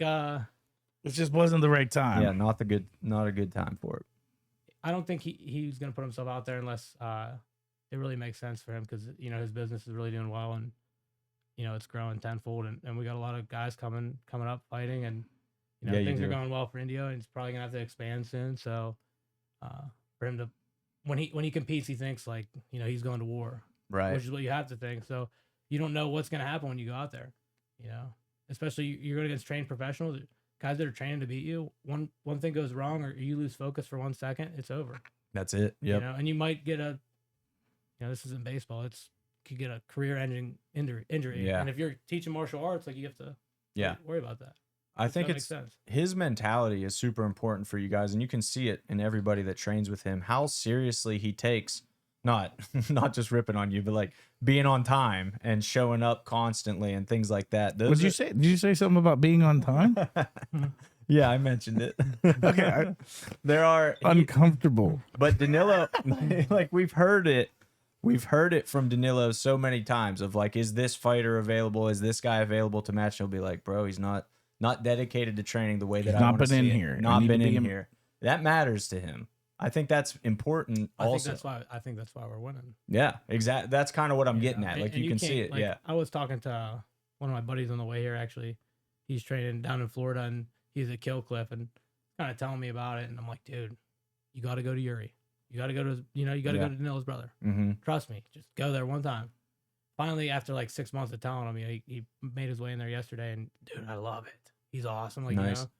I feel like Yuri's a lot like, they're like, I'm sure. Yeah, Yeah. it's- I don't know Yuri obviously nearly as well, but any conversation You I've guys ever do. had, he seems like super, super similar. that's awesome. But I think the approach that they have is the same because they saw the same shit. Right. They're pioneers of the game. And Right. MMA has changed so much. I mean, you guys know, like Mm. in the past 10 years, I mean, it's changed and it's growing. The opportunities are Mm-hmm. getting tremendous. So, the approach that they have is, I think it's second to none. And you have to go in there and you have to train like you're going to war. Yeah. And if you're not, don't take the fight. Well, and I look at like your current opponent, like for like the previous opponents you've had, like this is levels up. Like this is not just like the next level. Like this is jumping levels. Like this dude's real solid. Like I think that this will show where you're at. Like you're getting a test like it's above where you've been, and so you're gonna really see like where am I at right now. Yeah, no, I have to agree with that. I just look at it as another guy. I just think like I look at the guy in the mirror, and that's who I gotta be. And I don't gotta be the guy. I don't have to be the world champion that night. I just gotta be better than that guy. Mm-hmm. I just gotta stick to the game plan. And the biggest thing is just that first exchange. Once I get my hands on him, it's over. And I think a lot of people like, I haven't shown it yet though, so that's fine. Maybe, I will have to at one point, but I have pretty solid hands, and my grappling's obviously better. Danilo's always telling me to grapple. I mean, you take less damage, you can get in and out, so you can fight again soon. But if I have to bite down, I'll bite down. Got a hard head. You saw Hoots fight against Dan Walters. All you Somerset boys You got saw that Dan hard Walters head. last fight. I mean, he hits hard. Dude, Dan's good. Dan's very good. He's very tough. He hits very hard, but I feel like the head of the Somerset County man is a little bit different. What is up with that? Yeah, there's something going on there. You're looking like Tito more than Eminem. There's the Tito big Tito, head, that's like a big blonde big head. I don't know. I think it's just like the beef, man. It's all like all fresh Yeah. farm food. Yeah. What's the Taylor Cahill like birthday meal? When it's your birthday, what's your all-time meal? Pizza and wings. Oh wow, okay. Pizza, That wings, and surprised and me. beer. Wings, like how hot you I going? like Or a you- buffalo ranch. just buffalo with Okay, ranch? Yeah, Nice. spicy ranch. So Solid. you're not going like Atomic. flaming like crazy. Nah, I don't want to ever ruin my day. Like Like there's Julian and Miguel. Yeah. Like if you're gonna ruin your day, it's gonna be on the mats. yeah, I have plenty of ways to ruin my. I'm not gonna. Yeah, I don't want my mouth to be burned. Yeah. So you wouldn't do those hot wing challenges, like. I mean, I guess I wouldn't count it out. So you Depends would. on what's at What stake. about the one chip challenge? Would you do that? What's that? Oh, Funny you ask. funny that you ask. You're obviously not a avid 247 Yeah. Pittsburgh Oh. Combat Sports. It hurts the ego. No. It's a like insanely spicy potato chip. You I don't have even know them if it's a here. potato. No, we don't have any. Tortilla chip. Actually, tortilla chip. do we? No, we don't. Okay. But like when we did the hot sauce challenge with Miguel and Julian, they did the hot sauce challenge first and then ate one of these chips afterwards, and it was a bad move. Yeah, the They're- chip they're basically brutal. killed them. They both It's puked, one I'm chip. pretty sure. And it like is insane. It's a Really? tortilla chip that's just covered in this Yeah, like I don't atomic want, I don't dust. want any part of that. yeah, Yeah. trust you're me. a smart man for that. Wait, who did the challenge? Julian Flannery and Miguel Francisco both did it. Who yeah. won? I guess Miguel did. So Miguel win? they both did it, but Julian they did the hot sauce challenge, and Julian ate the chip right after he was done. Miguel Right. took a break. Right. after the Yeah, hot sauce I in kind between of the think chip. it was just a draw. Yeah, I guess that was a draw. Yeah, so they both did it, and they both. I'm pretty sure they both puked. So Yeah. good Yeah. times. Yeah, it was not like I told him afterwards, I'm like, we're never doing that again. Like they came in here to have a good time and it was awful. They suck. They both Right. had their girlfriends, fiancés with them, and they It both, was like the ruined night. yeah, they both had their date nights ruined. Like it was great. My buddy, Good we went times. down to one of my best friends. We went down to Bedford to practice 2 weeks ago. Nice. We stopped and got some wings before, and He got the atomic one. I'll explain. Ah, He's outside. Nice. Right before, Puking. before Nice wrestling little pile practice. there. That's one a of the nice wrestlers, pile. One of the wrestlers got it on tape. Oh, that's brutal. Yeah, I don't One understand bite that. of that wing. Holy fuck. Yeah, I don't get that. I have no I desire. yeah, You- I you dabble get it a in that. little, yeah. yeah. like that's hit Danny this dude right here. I love that shit. Really? Dude, honestly, fuck whole other levels of heat, How dude. do you do it? This Yeah, it's I've gotta been- fucking burn. He I've been pays eating it for since it. I was 3 years old. Like it's just, He's got the. like, I just love hot sauce. Nah, dude. There's something ridiculous. more than that. There's something genetic It's with a Danny willpower. Palm. Yeah, Yeah, like, it was yeah. Willpower. Like during the hot sauce, like I was like chugging out of the bottle during the hot sauce challenge, and like I was fine, but like my I was sweating so bad. Yeah. Like, it was Dude, great. he was just pouring sweat, drinking like, and those hot sauces we had were legit, dude. Like pure smoked Carolina. They were Reapers. hot. They were very hot You sauces. play like Eye of the Tiger before you eat. I should have honestly. Like there's been Cut a promo. I should have. So there was like Just Quaker impressive. Steak and Lube, and Dude, it they is. had the. I don't. They still probably have it, but they They're lowered not the even in flavor. business, I don't think. The Triple Atomic Challenge, like they used to have I that, and remember it that. was crazy. Like Man versus Food was on there, and like he couldn't finish it, and like I went in there, did it without a drink, like my nose Really? was bleeding and shit. One of my heavyweight buddies did it. Bo Spiller. That's so ridiculous. He was a good heavyweight. My nose was So- bleeding, not running, bleeding. like So do, gushing blood. Really? so do we have a fight for Tanner now yet? No? I mean, are we Yeah. looking for a fight? there's something on the table. I mean, Oh, it's is not there? confirmed. It's not confirmed on that? either Have side. we sent out an offer? No. No. No, there's But we're I feel dabbling. like now there's definitely a lot of guys that want to fight. there's maybe. stuff on both sides to make this happen that need to happen still. okay. We'll say that. We can't I- say too much about that. But there Okay. is something that if you they think something's gonna work out? if it comes together, Oh, it's I gonna know be who. awesome. I know Yeah, who. yeah, I know yeah. who now. Where's I he know. from? Around PA? Yeah, Pittsburgh guy. yeah. Oh, I think I know who it is too. All right. Danny Palm Are you unfortunately up has here? to leave. Okay. Sorry for being late. You want a beer for the road? No, I don't drink. He only drinks just hot eats sauce. hot sauce. He doesn't drink beer, just hot sauce. Later, Danny Hey, Palm. is that an NCAA hat? Yeah. Attaboy. Dude, Danny, Attaboy. Danny Palm's the biggest. You and him would have an awesome wrestling conversation. sure. He's a nerd with amateur Dude, wrestling, dude. he's serious. Like you could ask him Who won states in random 2017? like there was a wrestler in like Central PA, this name in 1989, and he'll be like, oh, that he went to Kentucky, he wrestled his freshman year, and then he dude, it's He knows crazy. everything. It's wild, dude. That's how I was when I was young. Yeah, you, him, and Mike Wilkins would have When you the were wrestle young. off. Yeah, when I- Apparently, Oh, you yeah, don't know like, who we're you're all- with. yeah. I'm dude. getting old. Wait, man. how old are you? I just turned 26. Okay, unreal. What? Unreal. Just turned What? 26, I was hoping man. he would say like 30, and I'd be like, oh man, I didn't know you were that old. Do you Yeah, know how old 26. I am? Double that. You look younger than what I'm gonna guess though. Yeah, 40. I'll be 46 in like a month. You look a lot younger than that. I'm not trying to blow smoke up. No, That's I, nice. I, That's very I nice. feel much older. The icy light helps. It's the Don't worry. Just smile. chug You're that. always smiling. You know what I mean? That helps. I'm Dude, trying. Smile's important. very Smile. important. Smile goes a long way. Do you know that Dana White, when he started like the UFC, like when UFC started, and he was like, He had hair. Had hair. yeah, he was like Nice. 34 or something. He was like super young for like Wow, I didn't know president of because he's like 50 something that. Yeah, now. that's true. It's That's crazy true. how young he was, but he was even balding like young. He was like Ethan Goss balding. Like he was like Cold. I still That's have cold, hair, bro. but like not really. Yeah. It's clinging. Yeah. I think Ethan Goss's Goss- hair. I like his hair. I was gonna say you've probably got some Ethan Goss stories, right? Yeah. Done some time with Gorilla House and Ethan and those. Wait, are they in jail together? Yeah, What do you dude. mean done some time? I always like getting up there and working with Ethan. He's always got a lot of good stuff. Mm-hmm. It's good to pick the mind of a guy that's got that much experience. you know? Yeah. I mean, that's one thing that like I always I never take for granted any like we had Charlie Gathers in too. Also, I had Nice. Charlie Gathers because you're talking about Altoona guys, but That's awesome.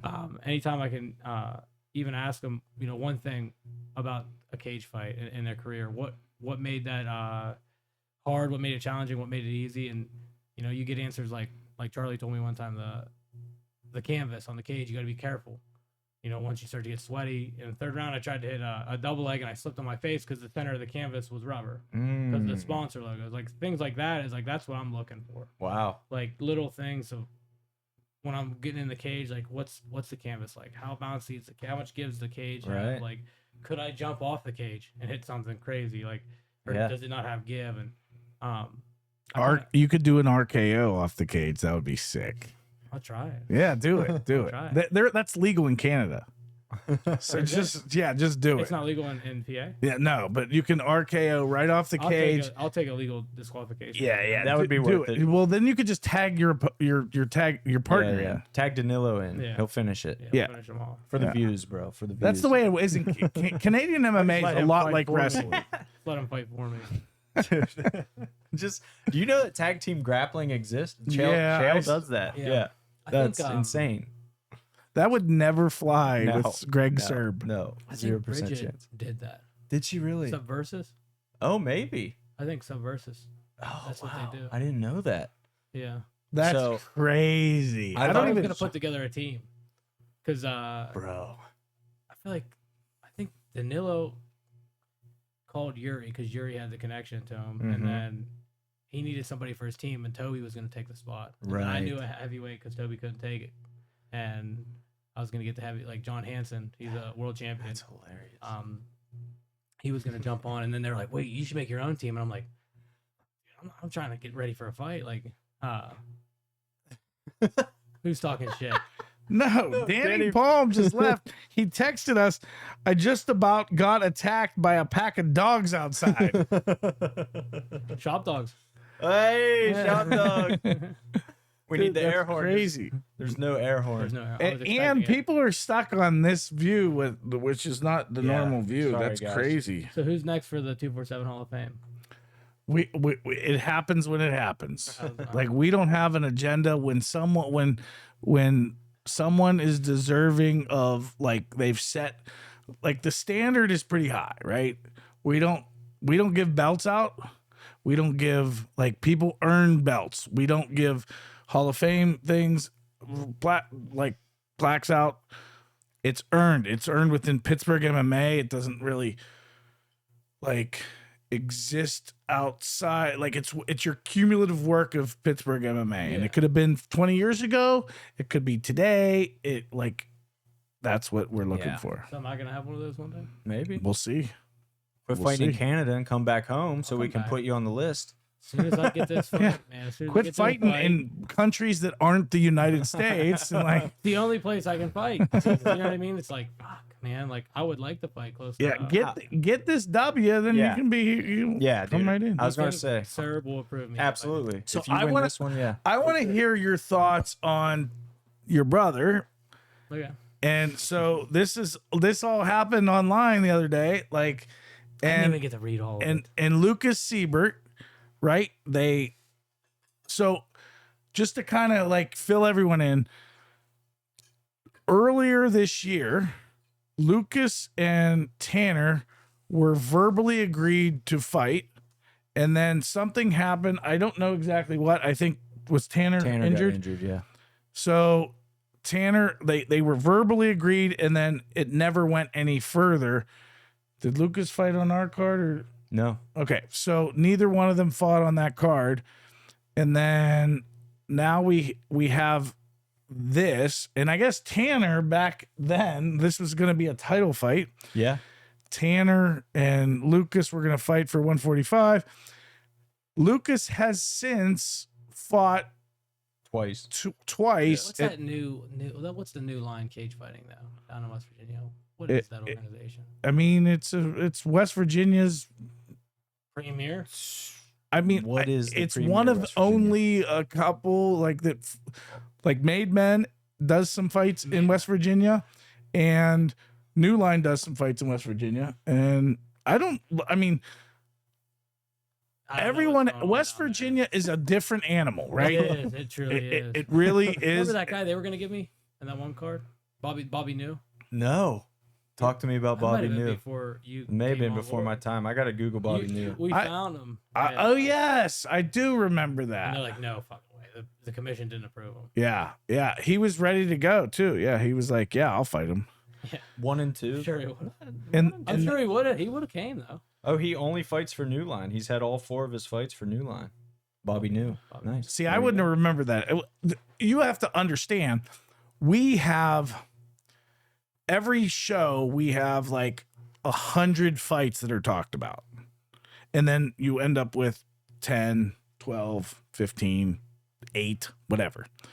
But literally there's 100 to 200 fights that, you know, people are talking about agreeing to, and then like that fizzles out. Like, Right. you know, You so remember the big ones though? I Who was supposed to be my first fight in 247? Do you remember? Oh man, no I idea. don't. This was way before my time. I mean, I'll remember pro once now. you say. He's a pro now. A pro now. He's a pro now.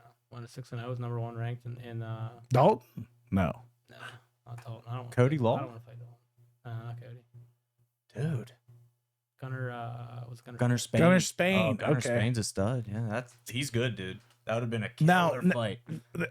So I would have not remembered that it was you, but I remember that it was Gunnar Spain was supposed to fight Yeah. on our card. Yeah, I remember like watching his first fight, being like, "Oh, this guy's tough." He saw younger me, but Nice. since then we talk and get to working out. And That's I'm gonna sweet. go out there. Might come out to the shop. So Nice. Okay, Elaborate a so little let's bit, get you know what I back to Lucas Siebert and, let's, and go. Tanner. Let's address this. Huh? Give me another iron before you So start let's this. I might need one more too. so Thanks, dog. talk about this from your point of view, because I mean our My point of view is, you know, I'll tell you I'll, what, man. I told Tanner before he called him out. Said, don't waste your don't, and I don't mean to be like a dick or anything, but I said don't waste your time. He's not gonna take the fight. I figured he would. I mean, and I'm not like obviously like since then he's done a lot of things to like, you know, really advance his career. I mean, he's winning. You can't not say he's winning. Right. He's having success. He's finishing fights. But I could just tell that he was not gonna fight Tanner. Tanner's a very like whether you admit it or not, he's a very like pressing person. He's a very even if you're not intimidated of him, he's very pressing. Like he's gonna be in your face. Mhm. And I don't see I him thought able to handle that. I thought he was 100% in for April. Yeah. And then what happened was it was 3-0 versus 2-1. Or no, 2-0 versus 2-1. Correct. No. Yes. He was fighting to go 3-0 Yes. elsewhere. Qualify for advance. And in then April. he was going to fight him there, and then Tanner had an injury or whatever it was. And then he fought and they became 3-0, and then he fought again and became 4-0, and now the landscape's different, right? Yeah, it's different. So 4-0 for him going up against a 2-1 like doesn't do the same thing for him as it did before. And so Depending that's on what the fighter, I thought it think. was. I mean, I think depending on the fighter. I mean, I think that if Tanner was 1 and 2, just the credentials that he carries, I think that you could sell the fight as like it's a quality fight. Oh, no, and we You know and what I mean? and It's so a good- just to be yeah. honest, straight up, we aren't looking for 2-1 fighters to get title fights. Yeah. We were allowing that to happen because it was going to be good for everyone. Be yeah, nuts, two yeah. Division 1 wrestlers getting at it. Yep. I think that at the end of the day, you got to respect Seaver because he's like one of us. You know, he's a Division 1 wrestler, but I see the way my brother handles things, and I think that he would finish him. Yeah, I mean, I feel like I could predict a round and I could predict the finish. Okay, so do so. I mean, it's just like, is it going to happen? And that's where like I'm like, So here's what we went back and forth with, because Tanner said, like, I'm just gonna I'll do the grappling, but now if I'm not fighting Siebert, I don't want to do the MMA. And I said that I was like, no, he needs to fight. if he has to wants, fight, he yeah. has to fight. He can't keep letting that get different. Like, so hypothetically, regardless of what happens, Siebert's either going to be 4-1 or 5-0 Cam's after that fight. Camp stop. Cam's tough, dude. Yeah, Yeah. we were talking about that. So earlier. he's either going to be 4-1 or 5-0. Those are the only two choices, right? If Win or lose.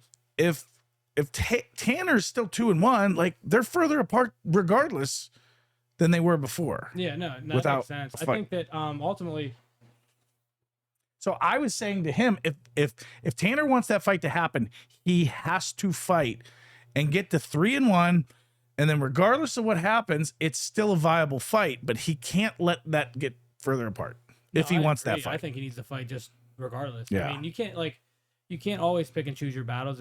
If it's not gonna work out, it's not gonna work out. Just shake hands, cut your differences. Like if it ever happens again, you fight. I mean, if you really got that big of a problem, like fight outside. I mean, or like do it in the gym, man. Don't tell anybody, like Rocky and Apollo Creed. You know what I mean? Like, but if not, like it's not worth it. I think it's just a waste of energy, and I think that Tanner would wrap it up. I think that he would pressure him. I think that Siebert shoots. He shoots penetration every fight. I think there's there's power in his hands, but he's got a long, snappy right. So I think, but Tanner's a pressure fighter. He closes distance, and 247's cage, it's small. I think that they're going to be close. It's going to be dirty boxing. Tanner's good at dirty boxing. He's going to be stronger. He's lower to the ground. He's going to be able to keep his head under his chin on the cage. So it would be easy to control him there. If he shoots, I mean, he's got a nasty guillotine. And that's what I would predict. True. I would predict first round guillotine. Tanner would pressure him. Kid would shoot. Tanner would guillotine. Wrap it up. And that's what and I would bet a substantial amount of money on that. That's first huge. you'd bet a substantial amount of money first round. First round. Nice. I mean, 3-minute round. Yeah, 3-minute round. If he touches gloves, yeah. If he touches gloves, yeah, first round. If not, I think that the only way that I think Siebert would have to get the jump on him, because whether or not people like to admit it, or they say, oh, his hands aren't good, or what. I mean, I think Nuttall's got good hands. Kid's been in some fights before. You can just tell by the way he looks. Sure, he's like he that. runs with. Mm-hmm. Yeah, those guys know how to fight. I mean, they're tough guys. I said before, I don't think that PTT is too skilled. They're not overly skilled, but they're game, and they're tough guys. And Tanner overlooked that fight. I mean, he came in, and I think that's part of the reason why he needs to just keep fighting for himself and not fight for anybody else, because that fight in a way sets him back from this opportunity. Yeah. Because the way I look at it is a Jorge Masvidal Ben Askren. If they run it back 100 times, he's gonna win 99. Mm-hmm. I mean, he was out there hitting Loudon Swain lateral drop in the center of the octagon, trying to standing guillotine. I mean, it's he was throwing the kitchen sink instead of just. Yeah. So control. who's the most overrated fighter that you can in the UFC? No, just in general. Who do you think of that you're this dude ain't that good? Taylor's I think that about everybody. I think a lot of them. I'll tell you who the most underrated fighter is. Miguel. Oh. I trained with him. Kid's tough. Okay. I think that as soon as they let him be a superstar, he'll be a superstar. What's that mean? Yeah, what is that? What are you getting at I think they're trying to keep him on the same playing field as the other guys. I mean, I kind of I've told him this before, and he's a super humble guy. Oh yeah. So almost humble to a fault. With him. It's hard to even because I'm fuck, man. I don't mean to sound like a dick, but dude, you got how many boxing bouts? You can fight really good. I've trained with a lot of really good guys. I've been to different countries and trained. You're saying you think Stout is not necessarily who's Stout, he? but Who's I think that just the guys that he surrounds himself with, they maybe want to keep themselves at the same, compare themselves, as if they're the same level. And you're talking about people he trains with. Yeah. I think he's good. I think he's very good. I'll tell you something interesting about Miguel. You watch his last couple fights, and he's good. Dude, he's very. Yeah, I mean, we talk about it all the time. I think Miguel's awesome. I was going to leak that Miguel will probably be on our fight card in July. There's a good chance, very strong chance, that it's completely signed. Yeah, that it's official actually, and that it's for a title. Yeah, so Miguel has a title fight in July. Awesome. Fun fact: while we're gassing up Miguel, we got to say out it tomorrow. Nice. Gavin's been trying to get him to come out and work out. Yeah, well, like you said, this is legit because you texted me this maybe a year ago. That's right. You were like, bro, Miguel is the next guy. I just worked with him. I'm telling you right now, Miguel is better than most that come in here. So that's when I honestly, Ryan and Jim know, I started getting on them. I'm like, dude, I think we need to get Miguel a fight. And that's we need to really get Miguel a fight. So behind the scenes, before he was on the scene, we had matched Miguel multiple times. And it fell through for whatever reason. So it's not he hasn't been on our radar. And we've known this dude's like really good. He's had a series of like misfortunes, like when Patton went through his series of Yeah. misfortunes where he just couldn't. I That's a like good him. comparison. I Yeah. like him. He's another underrated one. Yeah. I Patton's like legit. Justin Yeah. Patton. Patton's I super. like the way he operates. Yeah. I like Methodical. just cool. Yeah. Like, he's just a cool dude, and you can tell he's a good fighter. I Dude, think he's he made some good changed changes. so I think much since Mhm. he's matured a he learned how lot. to wrestle. Yeah. Well, learned how to wrestle. not even that. I'm talking mentally. Like he used to be the dude that like was wild and would like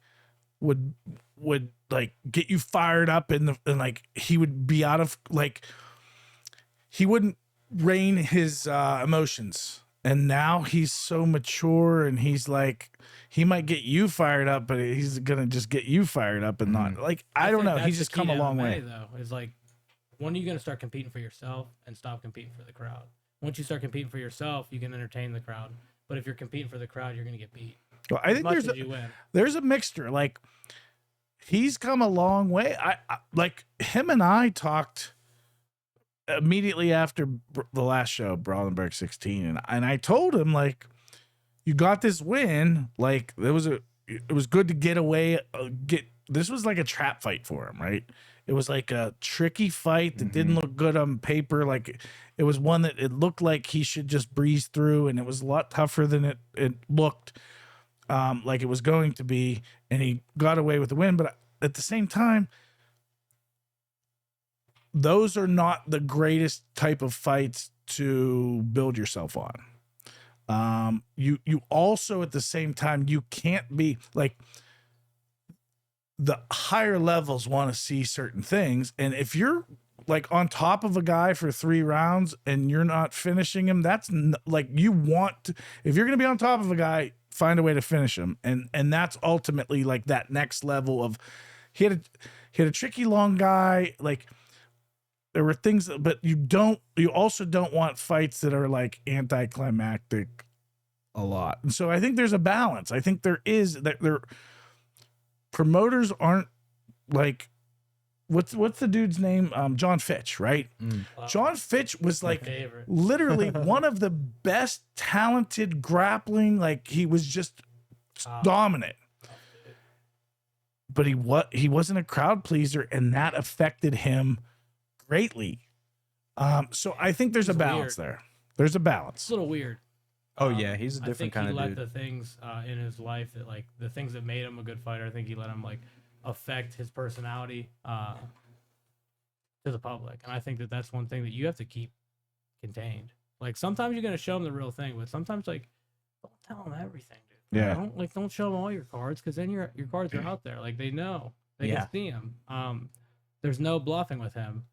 And I think that's the thing that ultimately destroyed his like promotability, is because he wasn't better than GSP, but he was the second best. He was clearly the second best for a long time. Him, Jake Shields, and Yushin Okami all kind of had the same thing going on at the same time. I think once you start winning at that level, you got to leave an AKA. You got to leave a gym like that, because they have their Khabib, Right. they have their DC or their Luke Rockhold, and they don't necessarily give a shit about you. Mm-hmm. I mean, if you're winning, you're making them money at the end of the day. But I think that once you start to see that success and you start to really feel it, and you're turning into a good fighter, you need to hone in. You need to find a gym. You need to find a coach that cares about you.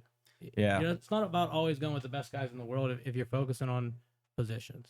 Mm. And if you get tired and you get guys that rotate in on you tired, that's the key. That's a Fighting really uncomfortable. That's really interesting note, I think, because so many people do think that the goal is get to AKA or get to ATT, but there's value in just knowing the right guys and surrounding yourself with them, I think. Being comfortable, doing things Yeah. the way you have always done them, but then also like honing in. I'm not saying like going out every weekend and partying and then going to the gym on Monday, but like Yeah. being dedicated and then doing things with guys that genuinely care about you. Yeah. It's a hard sport. Well, you're super blessed with Danilo to have literally both. A guy that genuinely cares about all of his people, but also is as elite as you can get at what he does. I don't understand like why there's not more people there. I really don't. I mean, it's common, but and like I like to. I'm glad that I can kind of serve as an ambassador. Yeah, well, And same with Jay and yeah. and Hoot and Tanner and Gavin and me. But like, you start looking at the guys that we have. I mean, Well, we know obviously last year with the award show, you guys and Stout were both the 2 undefeated teams like going into the award show. That was ridiculous. Like your success speaks for itself for sure. What took you to Indio in the first place? I've always wanted to ask you that because you could have chosen any gym in Pittsburgh, and like you said, Indio's kind of the unsung hero to a degree. Dalton Roston. Really? I used to train with him when I was at Clarion. He used to come out and I would wrestle with him. It was actually interesting how we met. I went down and rolled with Mazada and Ryan Areola, and Wow, what a 1-2 punch, dude! Oh my Yeah. god, Where was this at? the Mat Factory. I used Yeah. to train at the Mat Factory, and I genuinely didn't know that. That's Yeah. sick. Okay. so I started doing nogi in college when I was about 19 with Isaac. So I spent Okay. a lot of time with him. Actually, he like did my summer internship the one year. I just trained. It was That's sweet. hilarious. He's a good dude. And tough. There was a lot of tough guys in there. Like, really kind of exposed me to nogi grappling, and I started working with Richie Canalino. Okay. My hands. So Yeah. I know Richie really well.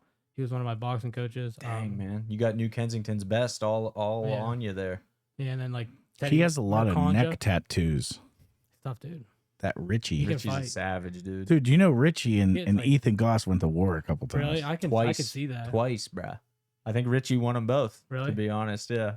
Maybe both split decisions too. Actually, I think they were both AMI too. yeah, they were both Amy. I feel like he wouldn't put Goss down, but I feel like he might be able to in a boxing match. I feel Yeah. like he would hit him more. Yeah. But I feel like Goss is a hard guy to put down. Those two are like Hard best friends now. Yeah, like yeah. they, As they they should be. Those two, like they know that those were the biggest wars they would ever go I through. think every guy that fights Goss knows that. yeah. Yeah. Honestly, Oh, like, he's 'cause, tough, I mean, dude.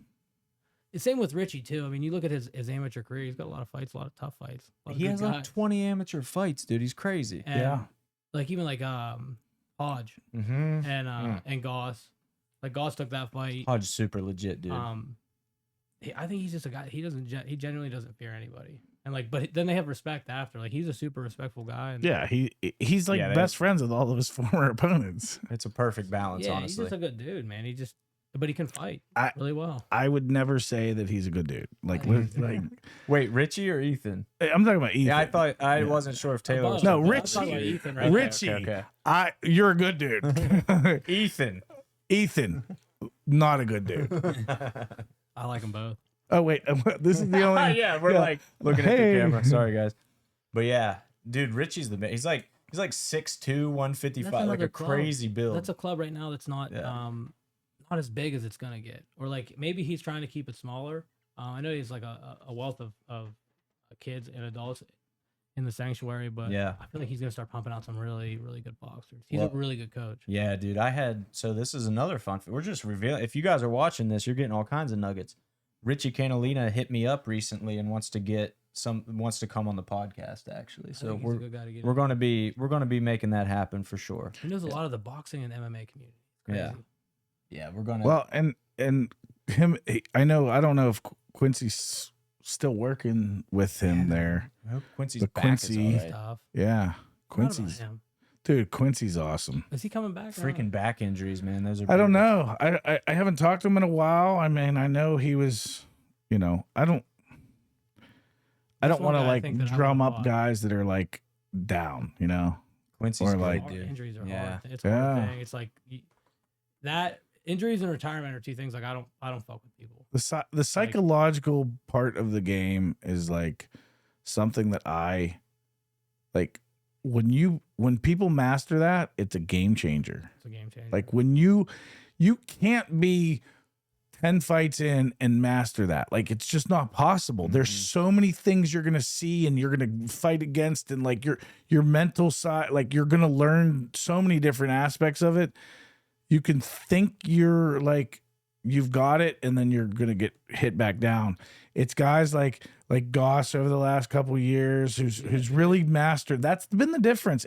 He's not more talented than he was 3 years ago, but he's mentally in a way better spot, and he's just he's cruising Darren, right I now. think Darren has a lot to do with that. Mhm. I don't know if Goss would say that or not, but I think that like Darren, sometimes all it takes is having a guy that has an active role in seeing talent, number one, and seeing a guy that's tough, because you got to be tough to fight. Seeing a guy that's fearless, Dude, Darren is like, and then hyping him bro. up, and making sure he's doing the right things. Because a guy like Goss, if you call him and you say tomorrow you're fighting Cody Garbrandt, dude, he's fighting him tomorrow. Yeah. He's in, yeah. And maybe it's 50-50, maybe it's 70-20 or 70-30, but regardless, he's gonna fight him.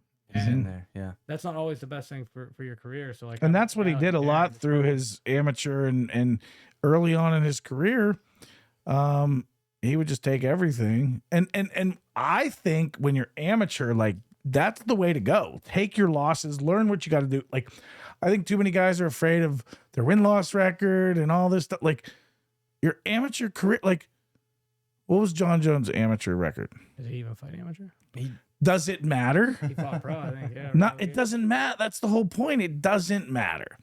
So you want to see different looks. You want to like learn a bunch of different things that you don't have to learn for the first time when you're pro. And that's why I think in the state of PA, like there's a lot of advantages to taking some lumps and like seeing different looks and seeing a fighter. Like I've never fought a guy like that. Now's the time to do it. Cause then I won't have to do that when I'm a pro, like for the first time. I think I agree to an extent with, but I don't necessarily look at it as taking lumps. I think you're never fighting to lose. You always fight to win. But if it happens, sometimes it's inevitable. The margin for error in MMA is so small that you might like Tanner, like, dude, he got knocked out. It happens to a lot of guys. Like it's flipping hourglass. It's going to happen to all of us at one point or another. Right. So you got to understand that. And like, you got to, this isn't boxing where you're like, you're set up for this like level of success so you can get to 34-0 and then like get a payday. Yeah. It's not like that. Like your paydays can be guys that are five. Like look at 100%. Yeah. Because it's entertainment, but like at the same time, like that loss hurts him. Mhm. Like he wasn't fighting for loss, but now he will fight to win instead of fighting for the crowd. So like that, like he's a different fighter now. Mm-hmm. So like in a way, does it hurt his career? No, it doesn't. But if you win a big amateur fight like Hodge, what do they promote him on? Guy that beat Cody Garbrandt. All right. Right. So That's like, true. I think that amateur fighting to a degree does matter because anything you go out there and do, like if you're not fighting to win, what are you fighting for? Or you're not wrestling to win, what are you wrestling for? Because like that guy can hold that over you. Or like you can use that. Like I've beat a lot of good guys where that's what I used to get in the door. Maybe I didn't have the credentials he had, but hey, I beat that guy. He took third of the world. Oh fuck, we'll give this guy a chance. And sometimes all you need is a chance. So like, I definitely think that every bout matters. But I don't think that. But it doesn't hurt you. Nobody like there's nobody that's not fighting to win. Some guys don't. It's just honestly, I think some guys do fight for experience. Well, and they have different goals. Like that's a bucket list type of thing. That's not like I'm trying to get to the highest level of MMA as humanly possible. If someone wants to go out there, have fun, be in front of a crowd and enjoy the experience, that's a whole different outlook. But if you're talking about guys that like want to get as far in this game as humanly possible, I think the best course of action when you're an amateur is to experience different looks so that the first time you face a guy that's a southpaw that has a ridiculous hook, you're not experiencing that for the first time when you're a pro.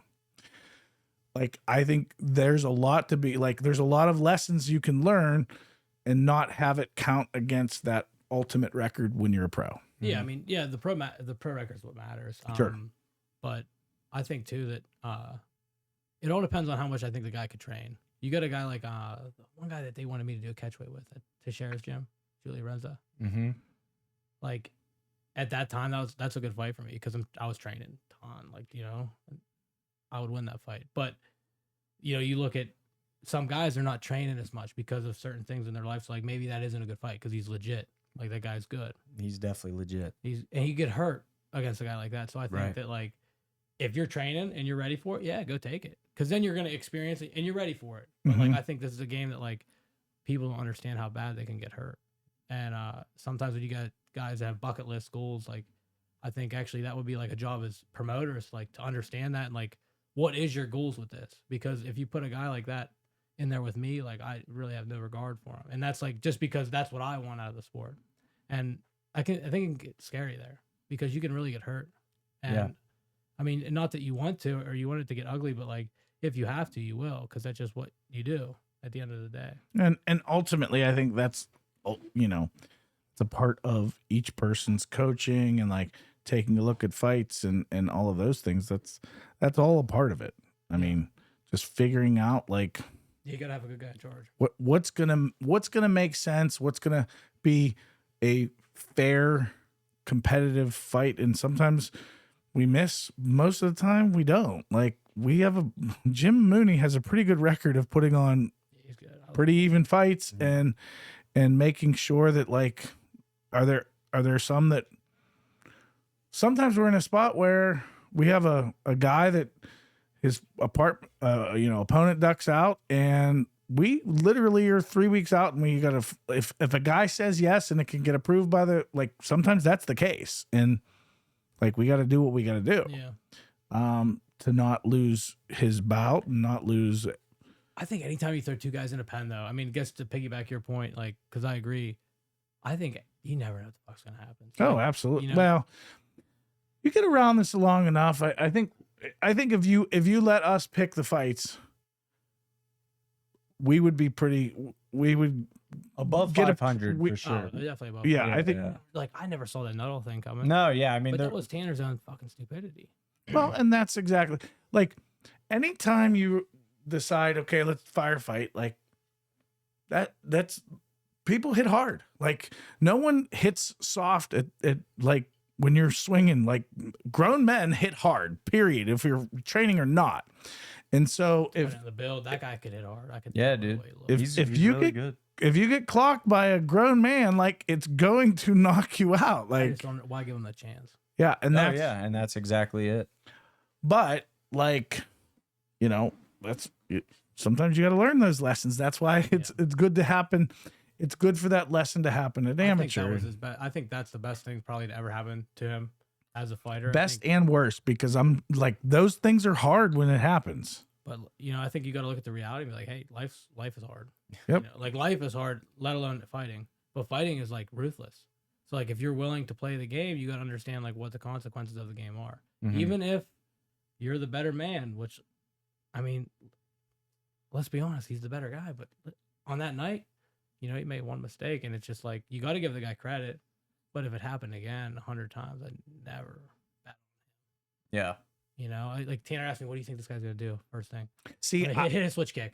What do you I think this don't gonna know. Like Muay Thai shorts. Dude. like I don't know that I've seen enough of Nuttall personally to say what his Yeah. skill level is. I Like, wish I have. I think yeah. he can bang. I think he's taken some tough fights. I mean, he fought the kid that wrestled at Ohio State. Yeah. He lost a unanimous decision. Right. And he went and he beat a guy right after he fought Tanner. I think the guy's a good fighter. He seems super legit to me. Yeah, I wish we could honestly work with that team more often and get them in here more. Their I would coach love to was have good. them. Their Yeah. coach was real good. Really good. Don Caker, Yeah. legit. Yeah. He trained Sherka, right? Yeah, used to. Yeah, for sure. he's They're trained legit, like dude. honestly. He's had his hands on kind of You everybody could in tell the by the way Pittsburgh he scene. looked. He looked at me before the fight and I was like, oh fuck, this guy. You know what I mean? Like he means business. So- I could Yeah. tell. So he's an MMA OG, like Mhm. MMA OG. Like he was fighting back when like MMA started. They had the shoes on. He's like Eric Grove. Like, Eric Grove. oh, okay. I thought you would know that from like Cassidy and those guys. Never mind. have to ask Never him. mind. I'll have to ask guys. Yeah. But Well, you mentioned Darren, dude. If there's ever a guy like, okay, so I'm just gonna say He's this: if I'm ever like, if there was ever a thing where I was like, I need just like someone like street fight. Back me up. oh, dude, like, Darren. Road I'm rage. literally why I'm we get along literally so- that's why we get along around so well. MMA fighters all the time. I'd be like, I gotta call Darren.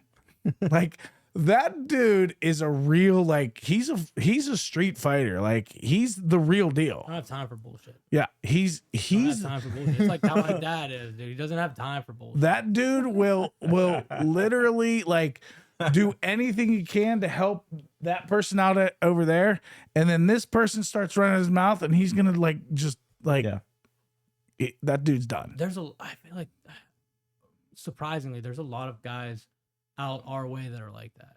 I think And- so. Yeah. I mean, it's just like not many, but the ones that are, Mm-hmm. So you're with Cross now a lot, right? Yeah. Yeah. Yeah. He comes up to the shop a good bit, and I mean, I've done Darren for a while. He's came up to the shop before and trained. Like I was working with Goss before my amateur debut. Nice. I'll watch him fight before in regional MMA, and I think I watched him fight Ethan Hayes. Mhm. He's a hard guy to fight. He's tall. For sure. But I watch him in Bellator when he fought up in State College, and Mhm. anytime I think you can get. That's around the a first veteran, time man, I really met Ethan. Well, he's good. was dude. it Bellator? Nice. And yeah, so it's not a far drive to Altoona, and I think you're always looking for guys that like train the way that Danilo wants you to train.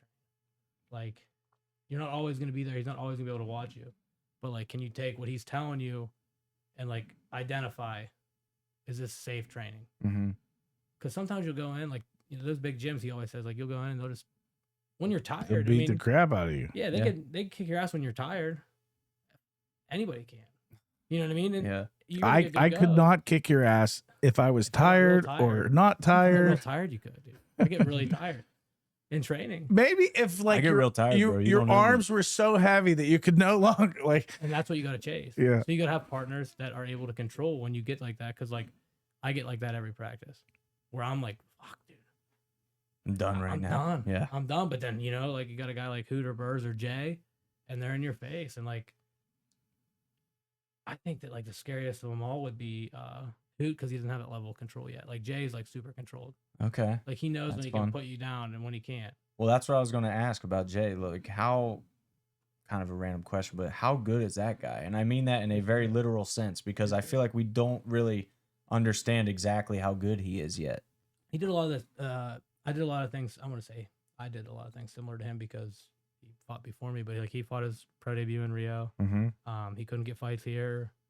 Had a couple of times he was Yep. supposed to fight. I think he was supposed to fight Flannery. Was that a thing? That was yeah. Oh, That was I heard he got That's sick a sick. few times, but like that was I have no was idea. that was that 3? I, Was that the COVID card?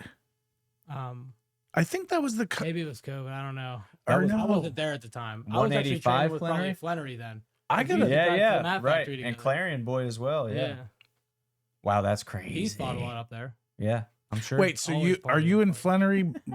Are you in Flannery I like boys? Flannery, yeah. Okay. I used to drive down to the Map Factory with him. So he needed a ride. but there's like Nice. there's He's a like good there's like beef with Flannery and Danilo.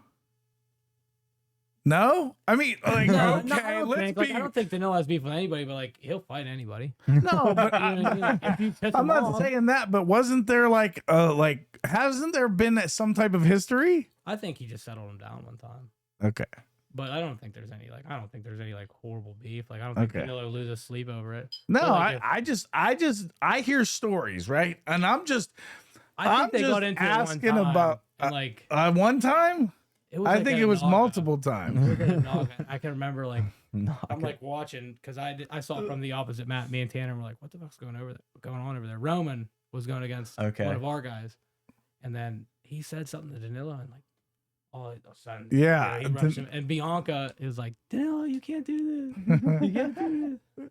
that's but- awesome. Yeah, You but- can't do that. yeah. And then Roman grappled you can't do that. grappled Burrs fight to win, and they got heated too, dude. That Who is match that? was Burrs and Roman Flannery I'm sure at fight to win. Did you? And Yeah, dude. then he's awkward, huh? Roman, Who? He's probably a good. I guy don't to know roll him with. well, to be Yeah, honest. I don't know him well at Hard all. guy to beat. Oh, he's crazy built, Weird. super lanky. Yeah. oh yeah, he's very tall and Yeah. and, Athletic. yeah, Yeah, and he's very. really I don't know. Is he heading to MMA? I don't know. I don't hope. know. We could be a good fighter. I sat with him at a stout fights at that Ace Hotel before Mhm. it changed names or whatever, and I sat with him like the whole show and got to Nice. know him a little bit like years ago. But I thought he would be fighting MMA by now. I don't know, but Seems anyway, like it. Got the build for sure. there I was think they're fighters. I think Julian's a fighter. Oh, dude. Oh, yeah. 100%. He is No pretty doubt hard, about huh? that. I don't know why. Understatement I like of the Sheldon. century. I don't know why the fuck he tried to kick. Well, that's what everybody. I mean, that was kind of the worst game plan possible. I you think. knew it was. well, coming. it wasn't the game plan. That's Right, the problem. right, yeah, right. Well, Sheldon, like I love Sheldon. I sat with him at Ethan's wedding. Like I love Sheldon. but like Sheldon's known to like not go with the game plan. So that wasn't same thing with Monte. Monte's known It's to not the like plan. don't do that, Monte. Like, and then he just goes in there and does it. But happens, anyway, The last fight, I think he just froze a little bit. Yeah, And Dan's a pressure fighter. dude, Dan's I've never really worked with him. I want to. smooth. I He's texted so my buddy. smooth, dude. I want to train with him. I want him to come out to the shop, but I think he is hard. I like Dan a lot. He yeah, throws punches in a weird way. very. But I think he could brush up on his wrestling. Definitely. That would help. Yeah, that would be a good match because that is the one He's thing that about our clearly is size, lacking. Yeah. You know, that'd be a good partner and where's we he? could train Where's he good. trained out of? High ground. high ground. Yeah. I think under So Jared- that's Jared Greensburg. Fry, Yeah. Mm-hmm. Yeah. Mm-hmm. Fry's a good Jarek's dude. legit, dude. He's That guy's got- awesome. He's got good leg attack. I'm He's sure. like real good guard puller. Yeah, yeah. Nice. So wait, hold on. Let's talk about you had a grappling match or a jiu-jitsu match It's stout. at Stout, Oh geez. and that was like a bunch of drama. Yeah, I feel like That was I didn't against blow it out of proportion. the photographer. What's his name? no, it wasn't against Paul Luke. No, Meng. the other Meng. Vince Meng. Vince Yeah. Meng. Yeah, Doesn't he Vince. do photography? Does he? I think he does. He- Oh, I didn't he even looks know like- that. He looks like a photographer. So He's a Vince good can dude, do man. anything apparently. Like everybody at He's Stout better than says anything Vince tries to do, he's like the He's man a at. good grappler. I think he's a brown belt. I mean, Yeah, dude, he's super legit at it. I think he does photography. I didn't know But that. anyway, it was a fuck job. But it's what I mean. It's the rule set. I didn't like. I think that when you go in, like you got to finish. If you don't finish, you leave it open to anything. the Sure, judges. Sure. But I mean, anybody watching that is like, dude, what is going on here? And I scored like then they had this sudden victory after. I mean, if we were doing like an actual regulation match, it would have been like 70-0. I mean, I was passing his guard, just transition in, had a couple submission attempts. Couldn't finish my Doris. I mean, now I would. I brushed up on it big time since then, but I mean, I dominated the guy, and then we did a sudden victory overtime that Stout had like Warren. He had the rules meeting before, and he had like this. It's a very unique rule set. Doesn't really make much sense. So I mean, I guess it leaves like question. Mhm. So there was like Was they it can like justify it in a way. was it like EBI sudden death, like fastest escape time kind of thing? Yeah, kind of, but it was like first point scores, Oh, okay. and I took us back, and I was on his back for a long time. So was it? What did you start in neutral? I can't. He started on my back, and then I started on his back, Okay, so you both alternated. Okay. and then we started, I think, on our feet, and it was like first point, like guard pass, or like whatever back take. So if I pass his guard, I get 2 points over. It's sudden victory, and I passed his guard. I took his back, and then I also hit like a single leg X, or I was like a single leg X to like an X guard, and I swept him. But then he came up out of it, and I sat to my butt, and they said that I lost because I stayed on my butt. And I didn't really make much sense. Like Danilo got pretty heated after, and like it was a pretty shitty situation because like Danilo's a super professional guy, but like I mean, we're Super guys. We get Yeah. we He cares we get- about his guys. but he's not gonna let somebody like act the way that Stout did. I mean, he was kind of like acting like a kid would on a playground, like I mean, he was like laughing at him and kind of taunting him, and like that's like probably the wrong guy to do it to. And he won't say it, but I think like it pissed me off maybe more than it pissed Danilo off. But I was like, dude, I will never do another grappling event in Pittsburgh. So Are you I'll- sure I'll about do that? it for you guys. But like Thank I you. was like after Thank that, I you. was like, I'll never do that again because they kind of like exposed us in a way that like it wasn't. Yeah, I don't know. It wasn't really cool. Best man wins. You know, if they're better, they're better. Mhm. Best man wins. So do you feel like? I feel like there's been some like competition between you guys and Stout. Is that a healthy competition? Is that like a rivalry? Like how would you? Because I feel like it's definitely a real thing. I don't think that it's not it doesn't not exist. Like there was talk last show of ours, like who brought it up? James Lato, was it? I'm not sure what you're going to say. Someone brought up like, I'll tell you about it later, and like I don't think we ever got about it, but it was like one of those things where like there's beef. I don't know if it's like just a rivalry like that. That's fine. That's like rivalries are great. Like, is it a like what is it? I think we're competing against everybody in a way. So, I mean, there's no hard feelings. It's not personal. It's just the competition. That's why you do this. You know, you're competing, and at the end of the day, you just shake hands when it's over with. And as long as everybody's acting like a respectful human being, you can, you know, shake hands and have a relationship after. But like, if you're gonna act like a dickhead, like, you know what I mean, you're gonna do things like that. That's like, it kind of it shows your character in a way. But like, it's whatever. I mean, it was their show. It was the way they did things. Like, they can justify it. Whatever. Like, we're on to the next thing. But I don't think there's any beef. But I mean, if we're competing against one of their guys, like, we're going to finish them. Mm-hmm. You know, I think that's the mindset you have to have. I don't know if they necessarily have it. I think that they like think that we're competing with them, but we're just competing with ourselves. You know. But if we have to fight one of them, we're coming for the finish. I mean, this is all inevitable. Like we said about the awards, it was Stout was 13-0 and India was 9-0. I think before 7 was it 7? I think it was 7 before Tanner fought Logan Pryor from Stout. So it's like you get two alphas in a room that are both competing for the same thing. You guys are going to bump heads here and there. Like, that's inevitable in a scene as small as Pittsburgh. So to your point, like, I think it's healthy. I think it's good competition. Every match we made, I mean, James Leto versus Ken Burrs, one of the best fights that's ever happened in our cage for so many reasons. Like, you guys are both trained to an elite level, and when it clashes, dude, it's pretty special. Like, Tanner versus Logan was good too. I was kind of surprised. Yeah, Logan's a guy. Logan was he's got a lot of more awesome. experience. You know, anytime you got a guy that's got combat experience, it's gonna be tough. Yeah. I mean, you can't just go in there and run through him. I think Tanner would have if he would have just like, he wanted to prove his hands got better. Yeah, he was telling me that before the fight too. When you run it back, I'm like, okay, like, he wasn't getting hit. It looked like he was getting hit from my angle, and I like yelled at him in the third round, like, listen, fucker, like, you're gonna lose this fucking fight if you keep doing this shit. Like, I was like screaming at him, like, Danilo like looked at me like because he's like, dude, he's not listening. Because from our angle, it looked like he was getting beat, but then when I watch it, like, I think he beat him on his feet. He was throwing a jab and then keeping it out as a post and then clinching. I honestly haven't rewatched that fight since I saw it live. I think that they need to have guys in a booth for MMA because I can see where it happens with UFC judges. Was that that was in December, right? Yeah. It was a good fight, but I think that he could have just what he did the third round. He could have done that the whole fight. Right. But I think if you can do that the whole fight, do it the first round, get him pissed tired, and then finish him in the second. Yeah. I mean, but he likes to flirt with danger.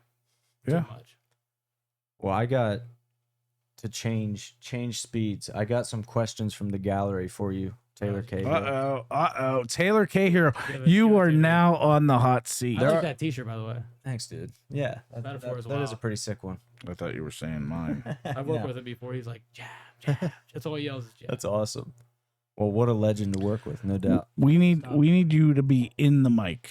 Okay. I'm gonna need guess who told me these questions will be your challenge also, in addition to answering them. Who told you these questions? Yeah, like somebody told me to ask you these things. Okay. Why does Taylor set a time for practice and then show up an hour later? before the question's even finished. Okay, correct. They're all hoot. Why does Taylor never tell you what he actually weighs? He always says, "Oh, I'm real light right now, man." But we need a reason why. I don't like because I can feel what my weight is, so I naturally walk at 180 to 187 when I'm working out, you know, consistently. Yeah, twice a day or once and then twice and then once and then twice, right? So like I'm healthy about 187 and like not like super cut, but not chubby. Mm-hmm.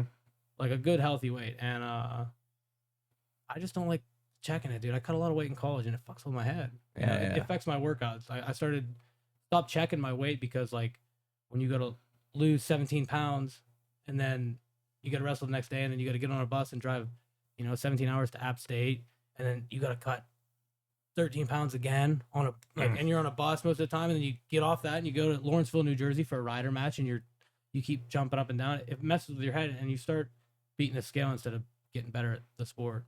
So I like to just focus on getting better, and then I cut the weight.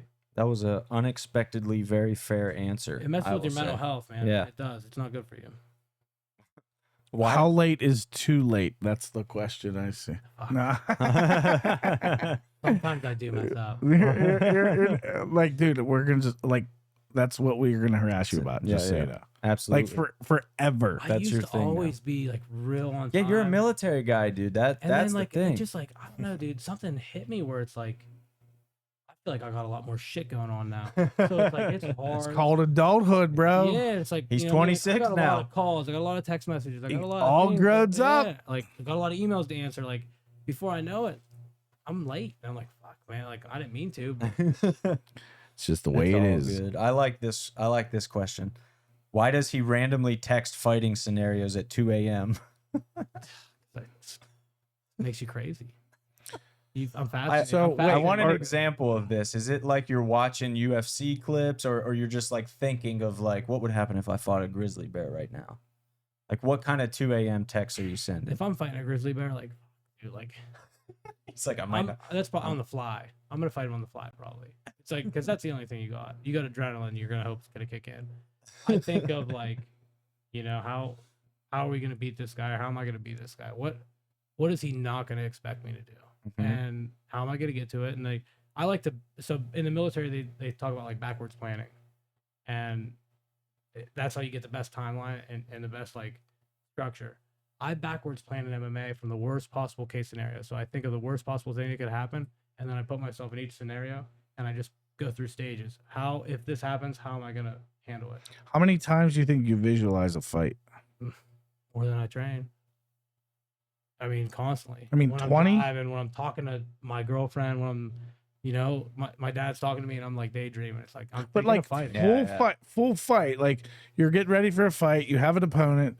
How many times are you visualizing that guy? Like full fight. How long do I have to build up? Right 2 now? months. Constantly. Thousands. I Wow. think thousands. I think that like that's more important is when you see this guy, how's your heart rate gonna go? It's gonna go up a little bit. How do you keep it composed? How do you show him you're not afraid of him at all?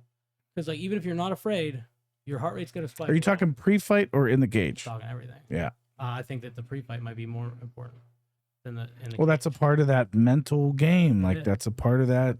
And I think that you can look into the guy's eyes at the face off, and I think you can see what he's gonna give you.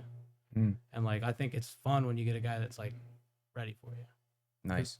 They don't have much room for error. It's like you get that heightened, adrenaline. But you can like that last fight. I knew in Brazil that guy like he was tough, but like he wasn't fighting to get out of Brazil. If that makes sense, he was just fighting to get by. Mm-hmm. Fighting to fight. I knew he'd quit.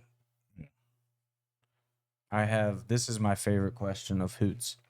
Hoot. Why does Hoot's Taylor really a hoot? Why does Taylor show up to practice with 3 different kinds of drinks? He'll show up with a Gatorade, a Bang, and a chocolate milk. The dude is weird. Well, I gotta get a pre-fight. I gotta get a during, an intro workout, and then I gotta get a post workout. The chocolate milk is the post, I hope. Yeah. Okay. But dude, if I get too thirsty, I'll drink it during. Dude, I don't you never discriminate. puke? Like chocolate milk to during know. a hard workout sounds Has like to the know. worst thing ever. I puke all the time. Okay, that's good. That's good. That's because you're drinking chocolate milk during your workout. No, I don't. He just pushes me that hard. Fun fact. I always go as hard as I can. So like, he's like, "You're out of shape." I'm like, "Dude, I'm just like trying to go as hard as I can every go." So like, Mhm. I never get in better shape because I'm always going harder. I feel like. Yeah. Does that make sense? Yeah, for sure. Because if I do a light day, it's chill. Like, Yeah, what's the sense of that though? but it's hard to go light. When what's you're a working light with day? Gavin. What's a light day when you're owner of the shop, you go to Indio Dojo, like you're hanging out at Gorilla House sometimes. Like what's a light day? Training once and then coaching is light. Like coaching, just nobody's grabbing hold of you to hurt you. But you do one. You're not solo coaching the workout. right kids then. No, I'm just kidding. Our guys are getting tough. We have like one kid that's like really getting beating up a lot of grown men. Who's that? Shout out him. Rowan Holmes. He's Nice. getting tough. Okay. I actually I surprised Tony one time with him. He took 4th at states this year, but Tony came out to a camp and like Tony Welsh? yeah, you could Nice. tell like he was like he didn't expect him to be like Mhm. this kid's tough. Yeah. and like run, hit him right away in a double leg, and Tony like looks at me. Did that really just He's happen? like, "This kid's good, huh?" Like, Wait, he started how good wrestling is hard. Tony's brother? Rocco's tough, man. Yeah. I think that he's really gonna skyrocket in college. I think he's got a good scout for the Big Ten. And Where's he I'm not a big going? fan of Ohio State. Yeah. I'd like to see him at like, even though, yeah, Penn State. I'm not a big Penn State fan either, but Oh, like, I love my No, But Ryan I loved I it. love my Lions. I think if you're looking at it from the number one guy in the country's perspective, like you have to go to Penn State. And like, Well, even if they get another guy, who cares? yeah. Who Well, cares? here's the thing. Like, I think that people look at it from the outside and they think like, oh, people that are the best go to Penn State. But what actually happens is, and when you look at like where they're ranked as a recruiting compared to where they end up when they're done at Penn State, like they get so much better under they're the healthy. coaching. They They're get healthy. so much better there. It's just that if you go to a Division I program and you see the way they train, if you can make it out of it, you're gonna you're strong forever. Mhm. Like, I think Gavin was in a scenario where he broke his neck and he kicked through the car windshield and climbed out of it with a broken hangman. Like, Mhm. because his neck is so fucking strong from wrestling. Right. There's no other excuse. Like, but that happens from being like overtrained to a point where like you're training too hard. That it's gonna catch up to you. Mm-hmm. Those Penn State guys, they get good athletes, they prime them, and they keep them healthy, and they just focus on not wrestling that many matches because you wrestled your whole life, but wrestling maybe 10 matches, focusing on the Big Tens at national tournament, and then going out and making it count at the big stage. And For these sure. other programs are like, you got to work harder. You're not at a big school, you need to work harder, and you end up like doing insane fucking workouts, and you find out like throughout the journey that it's not about who's the best, it's about who's like left, who's healthy. Like, Yeah. Tanner was a phenomenal wrestler, but he was always injured in college because his coach is like, yo, you got a torn ACL, I don't give a shit, push through it. Like, and then his other ankle's broken. Now he's got a torn ACL and a broken ankle, and I'm watching my brother wrestle. It's like, That's brutal. it's Yeah. hard, man. But having like you talk to a lot of guys that wrestle at Division I level, like it's changing now. Like we're the last of a dying breed, but like you talk to like a lot of older guys that were wrestled Division I, like they'll tell you it's not a nice thing. It's not nice. It's hard. It's so hard. Well, And look at the guys from that era. There's so many that you could point to, but Kevin Randleman, Mark Coleman, Dan Henderson, Dean. Kurt Angle. Like, look at the guys from that earlier generation that did it their whole like. It will break your body down, and a lot of them had other situations as well. But and a lot of for times sure too, that like plays the into college it. is like they bring in guys that they want, mhm. and the other guys, like even if you're beating them, they wanted that guy. Like I was in that scenario, where like they brought in a guy that was ranked really high in the country, who ranked above Trent Hidlay in high school, and I always beat him. And he was a great wrestler, but like I always beat him. He never beat me, and he just always kind of like messed with me, Mm.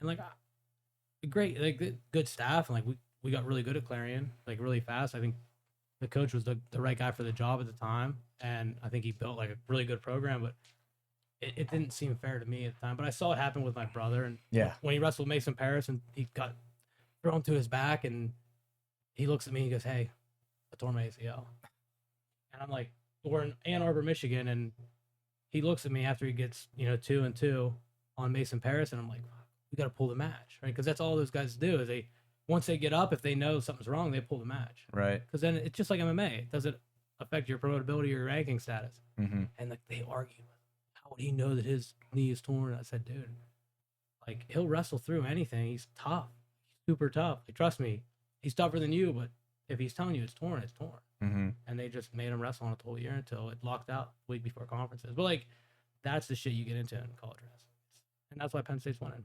They keep him healthy. Yeah. The best guy's got to go to Penn State, I just think that, and he's smart. as ridiculously good as Cahill Sanderson was as a wrestler, maybe one of the best ever, The best. Unquestionably. I think he's even better as a coach. And that's the scary part because I think I don't know. He's just so Yeah, he's the best good. coach. He's ever. special, dude. What he's doing right now, I think that the Nittany Lion Wrestling Club Mm-hmm. is now his focus. Mhm. So he took over college wrestling. I mean, I think like to beat the Brands brothers, very challenging because the money that they have at Iowa. Mhm. Not necessarily their style only works for them. you look at their whole lineup, they're all injured. Mm-hmm. They're all injured, and the guys that aren't injured are like DeSanto, like they're always second or third, but they're never first. They don't have that dynamic ability like Roman does. Roman probably, yeah. But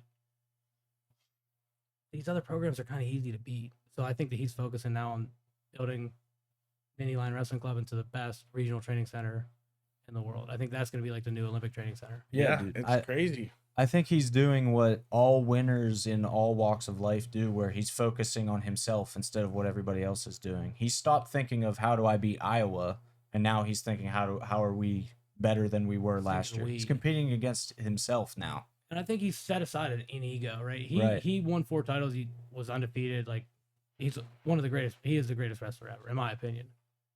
How much you hear Cahill Sanderson? Yeah. You don't. Not a lot. He's focused on the organization. He's not worried about himself. His book's closed. It's never opening again. We got a guy like John Smith. Like his program's not succeeding right now because John Smith, I think, still wants to be the center of attention. Sure.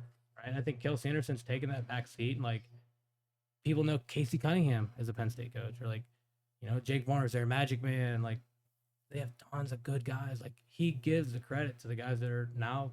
It's their turn. It's a good leader. It's a leader. Yep. That's what it is. And I mean, there's poor leadership in wrestling. And that's why it's kind of easy to build it.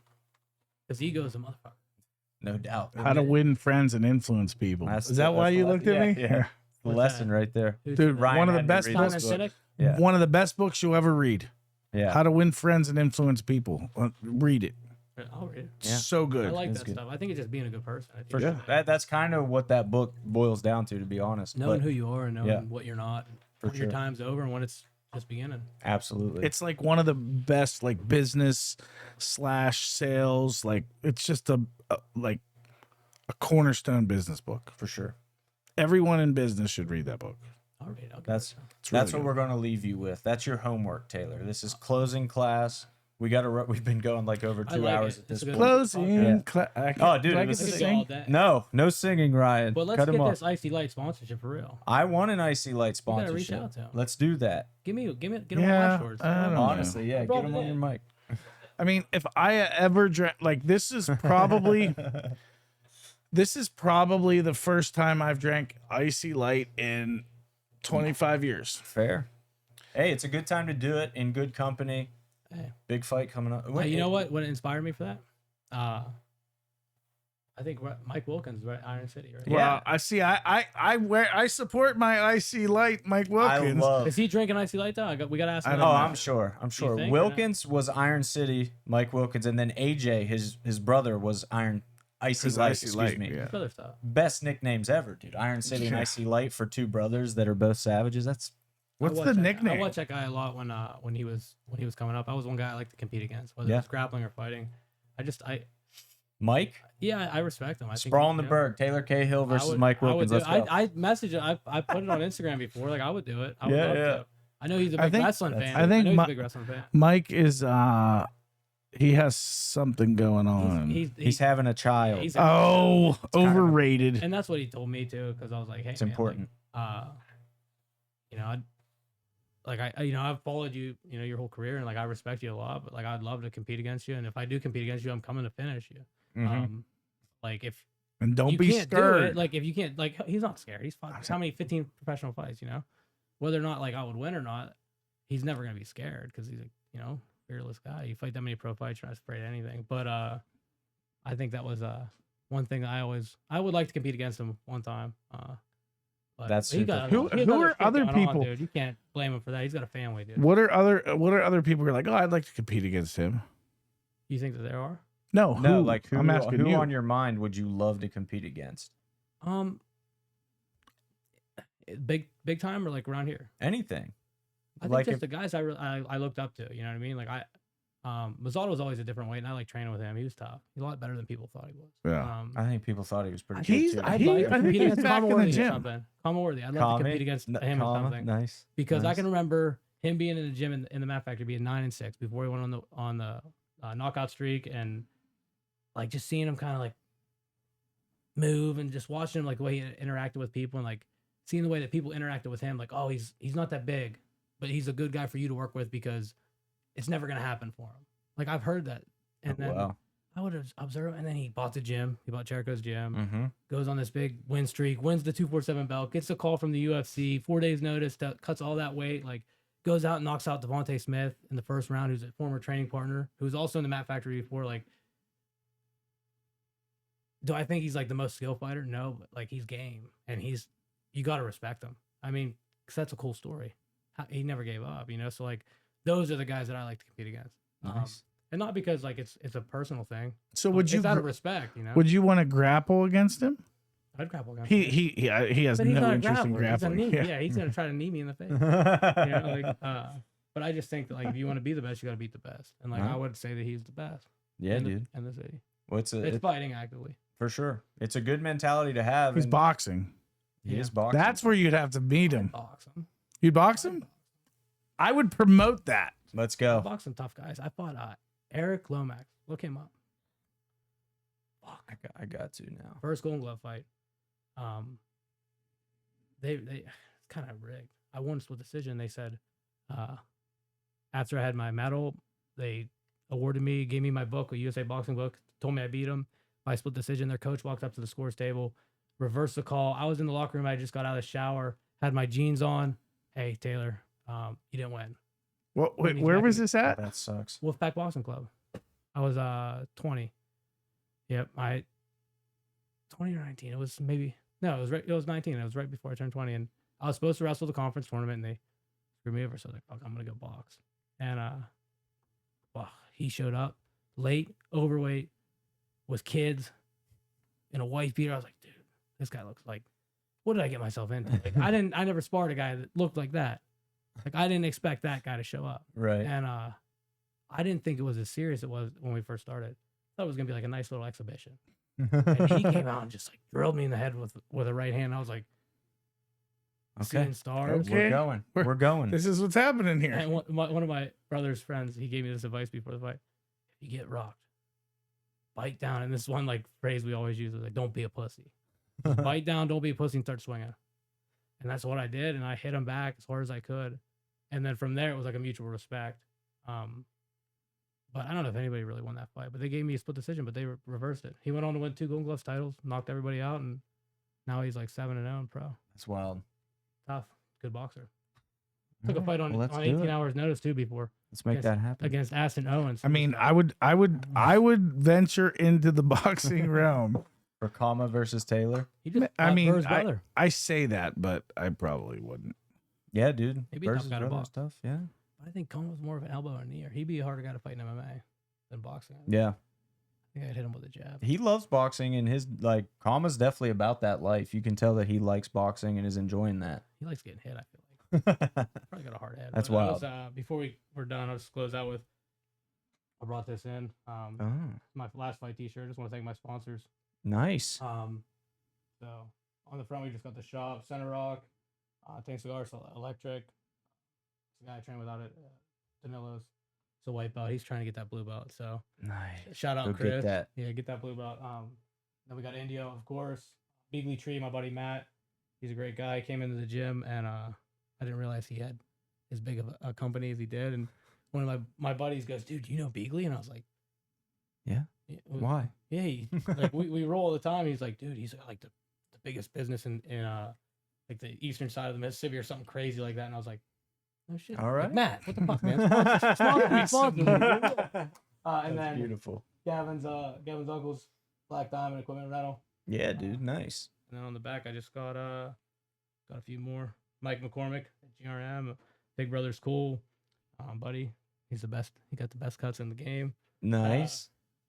9-2, Iron Mountain, Damon. Thank you for everything you do. Got Apex Screen Printing, Trotting Trails, White Horse Brewing. I work there Thursdays. I'll be there tomorrow. and White Horse. Thursday. Come down. It's in Washington. Dude, that IPA they made Wait, for in the casino Washington? is good. That's right. They have Yeah, the house Right beer. at the casino, the house beer. Nice. Yeah. I'll be there tomorrow. My Swing by. PA, I think it was called. Yeah. And then Jim with Independent Financial. Right on, dude. A lot of guys I train with. So they're I all thought you were gonna give us a shirt. You're just It's like, showing. no, this You're is just for showing me. your sponsors. You wear a bro. large? Neither one of us wears a Trust large. me. Does I'll it get you look one. like we wear I'll a get you one. large, Taylor? I should have brought one. I could brought wear a you beer large instead. on my arm. Yeah. Yeah. But What yeah, do you dude. wear? What size? Don't worry about Put it. it I out was there. just Come kidding. on, I put I myself got out there. I got a shop shirt. Yeah, that's I right. wear. I represent. Shop I dog. saw BJ Mauer Ford out there too. Yeah. Yeah. Luke needs to give me a shirt for BJ Mauer Ford. As much as I've spent there now. I need to get a sponsorship for BJ Mauer Ford. Let's do it. Yeah, BJ, buddy. Luke, I make it tried. happen. Let's I go. tried that. That's a hard Tough sell. sell. Tough sell right there. He can sponsor me. Ad draft sponsor. They sponsor you too, huh? Ad draft. Yeah. Well, no, I mean I put the logo. They help in us. 'cause- Luke's a good buddy of mine. Yeah. We used to literally fight in the yard. In the Nice. front yard. I remember chasing around the yard trying to hit him. Nice. He got good rounds in as a young lad. Oh yeah. He's strong, dude. He's a country boy. That's sick. Dude, I love it. he's like He's strong. 6'4", 150. strong. He's got that Strong hitters. deceptive Oh, yeah, he's strength. fast. Well, dude, this was an awesome Yeah, it was podcast. awesome, man. Obviously, Thank you guys for having me. thanks for coming in, brother, and good luck in the fight. You know, we'll obviously be watching, and then next step after that, brother, who knows where it goes. One other thing. October. Yeah. Tell everyone about the fight date and how they can watch, and if they want to get out their passports, where do they go? Oh yeah, so Niagara Falls Convention Center, Unified 51, fighting Mo Ado, I think that's how you say his name, Muhammad. June 23rd, gonna be on UFC Fight Pass. So you gotta buy a subscription. I think it's like $9.99 a month, and I'll be on the. I think I'm on the main card, so it'll be streamed there. And if not, I'll have some crazy fan in the audience streaming it live on Facebook, regardless what they say. I was going to say UFC Fight Pass people were just like, Yeah, it'll, Huh? I'll get somebody that looks really scary or somebody that doesn't really care what they say. right. So there'll be a way to watch it. But yeah, if you want to come out to Niagara Falls, I'd love your support. It's not that far of a drive. The Canada side is way better. Nice. Nightlife's better. There's a lot of stuff to do for kids and families. There's like a nice little amusement park, and they got a Hooters over there too. Nice. Me and Toby used to go there all the Let's time. go. So, Just casually Speaking go of to Hoot, Lee Hooters. just chimed. No, I'm just kidding. did he? I'm gonna go beat him up. Yeah, Go he's- beat up he's- Hootley, bro. He's talking smack. He's tough, Yeah. but I'll beat him up. I'm coming for you, Hoot. I'll show him. Thanks for watching, brah.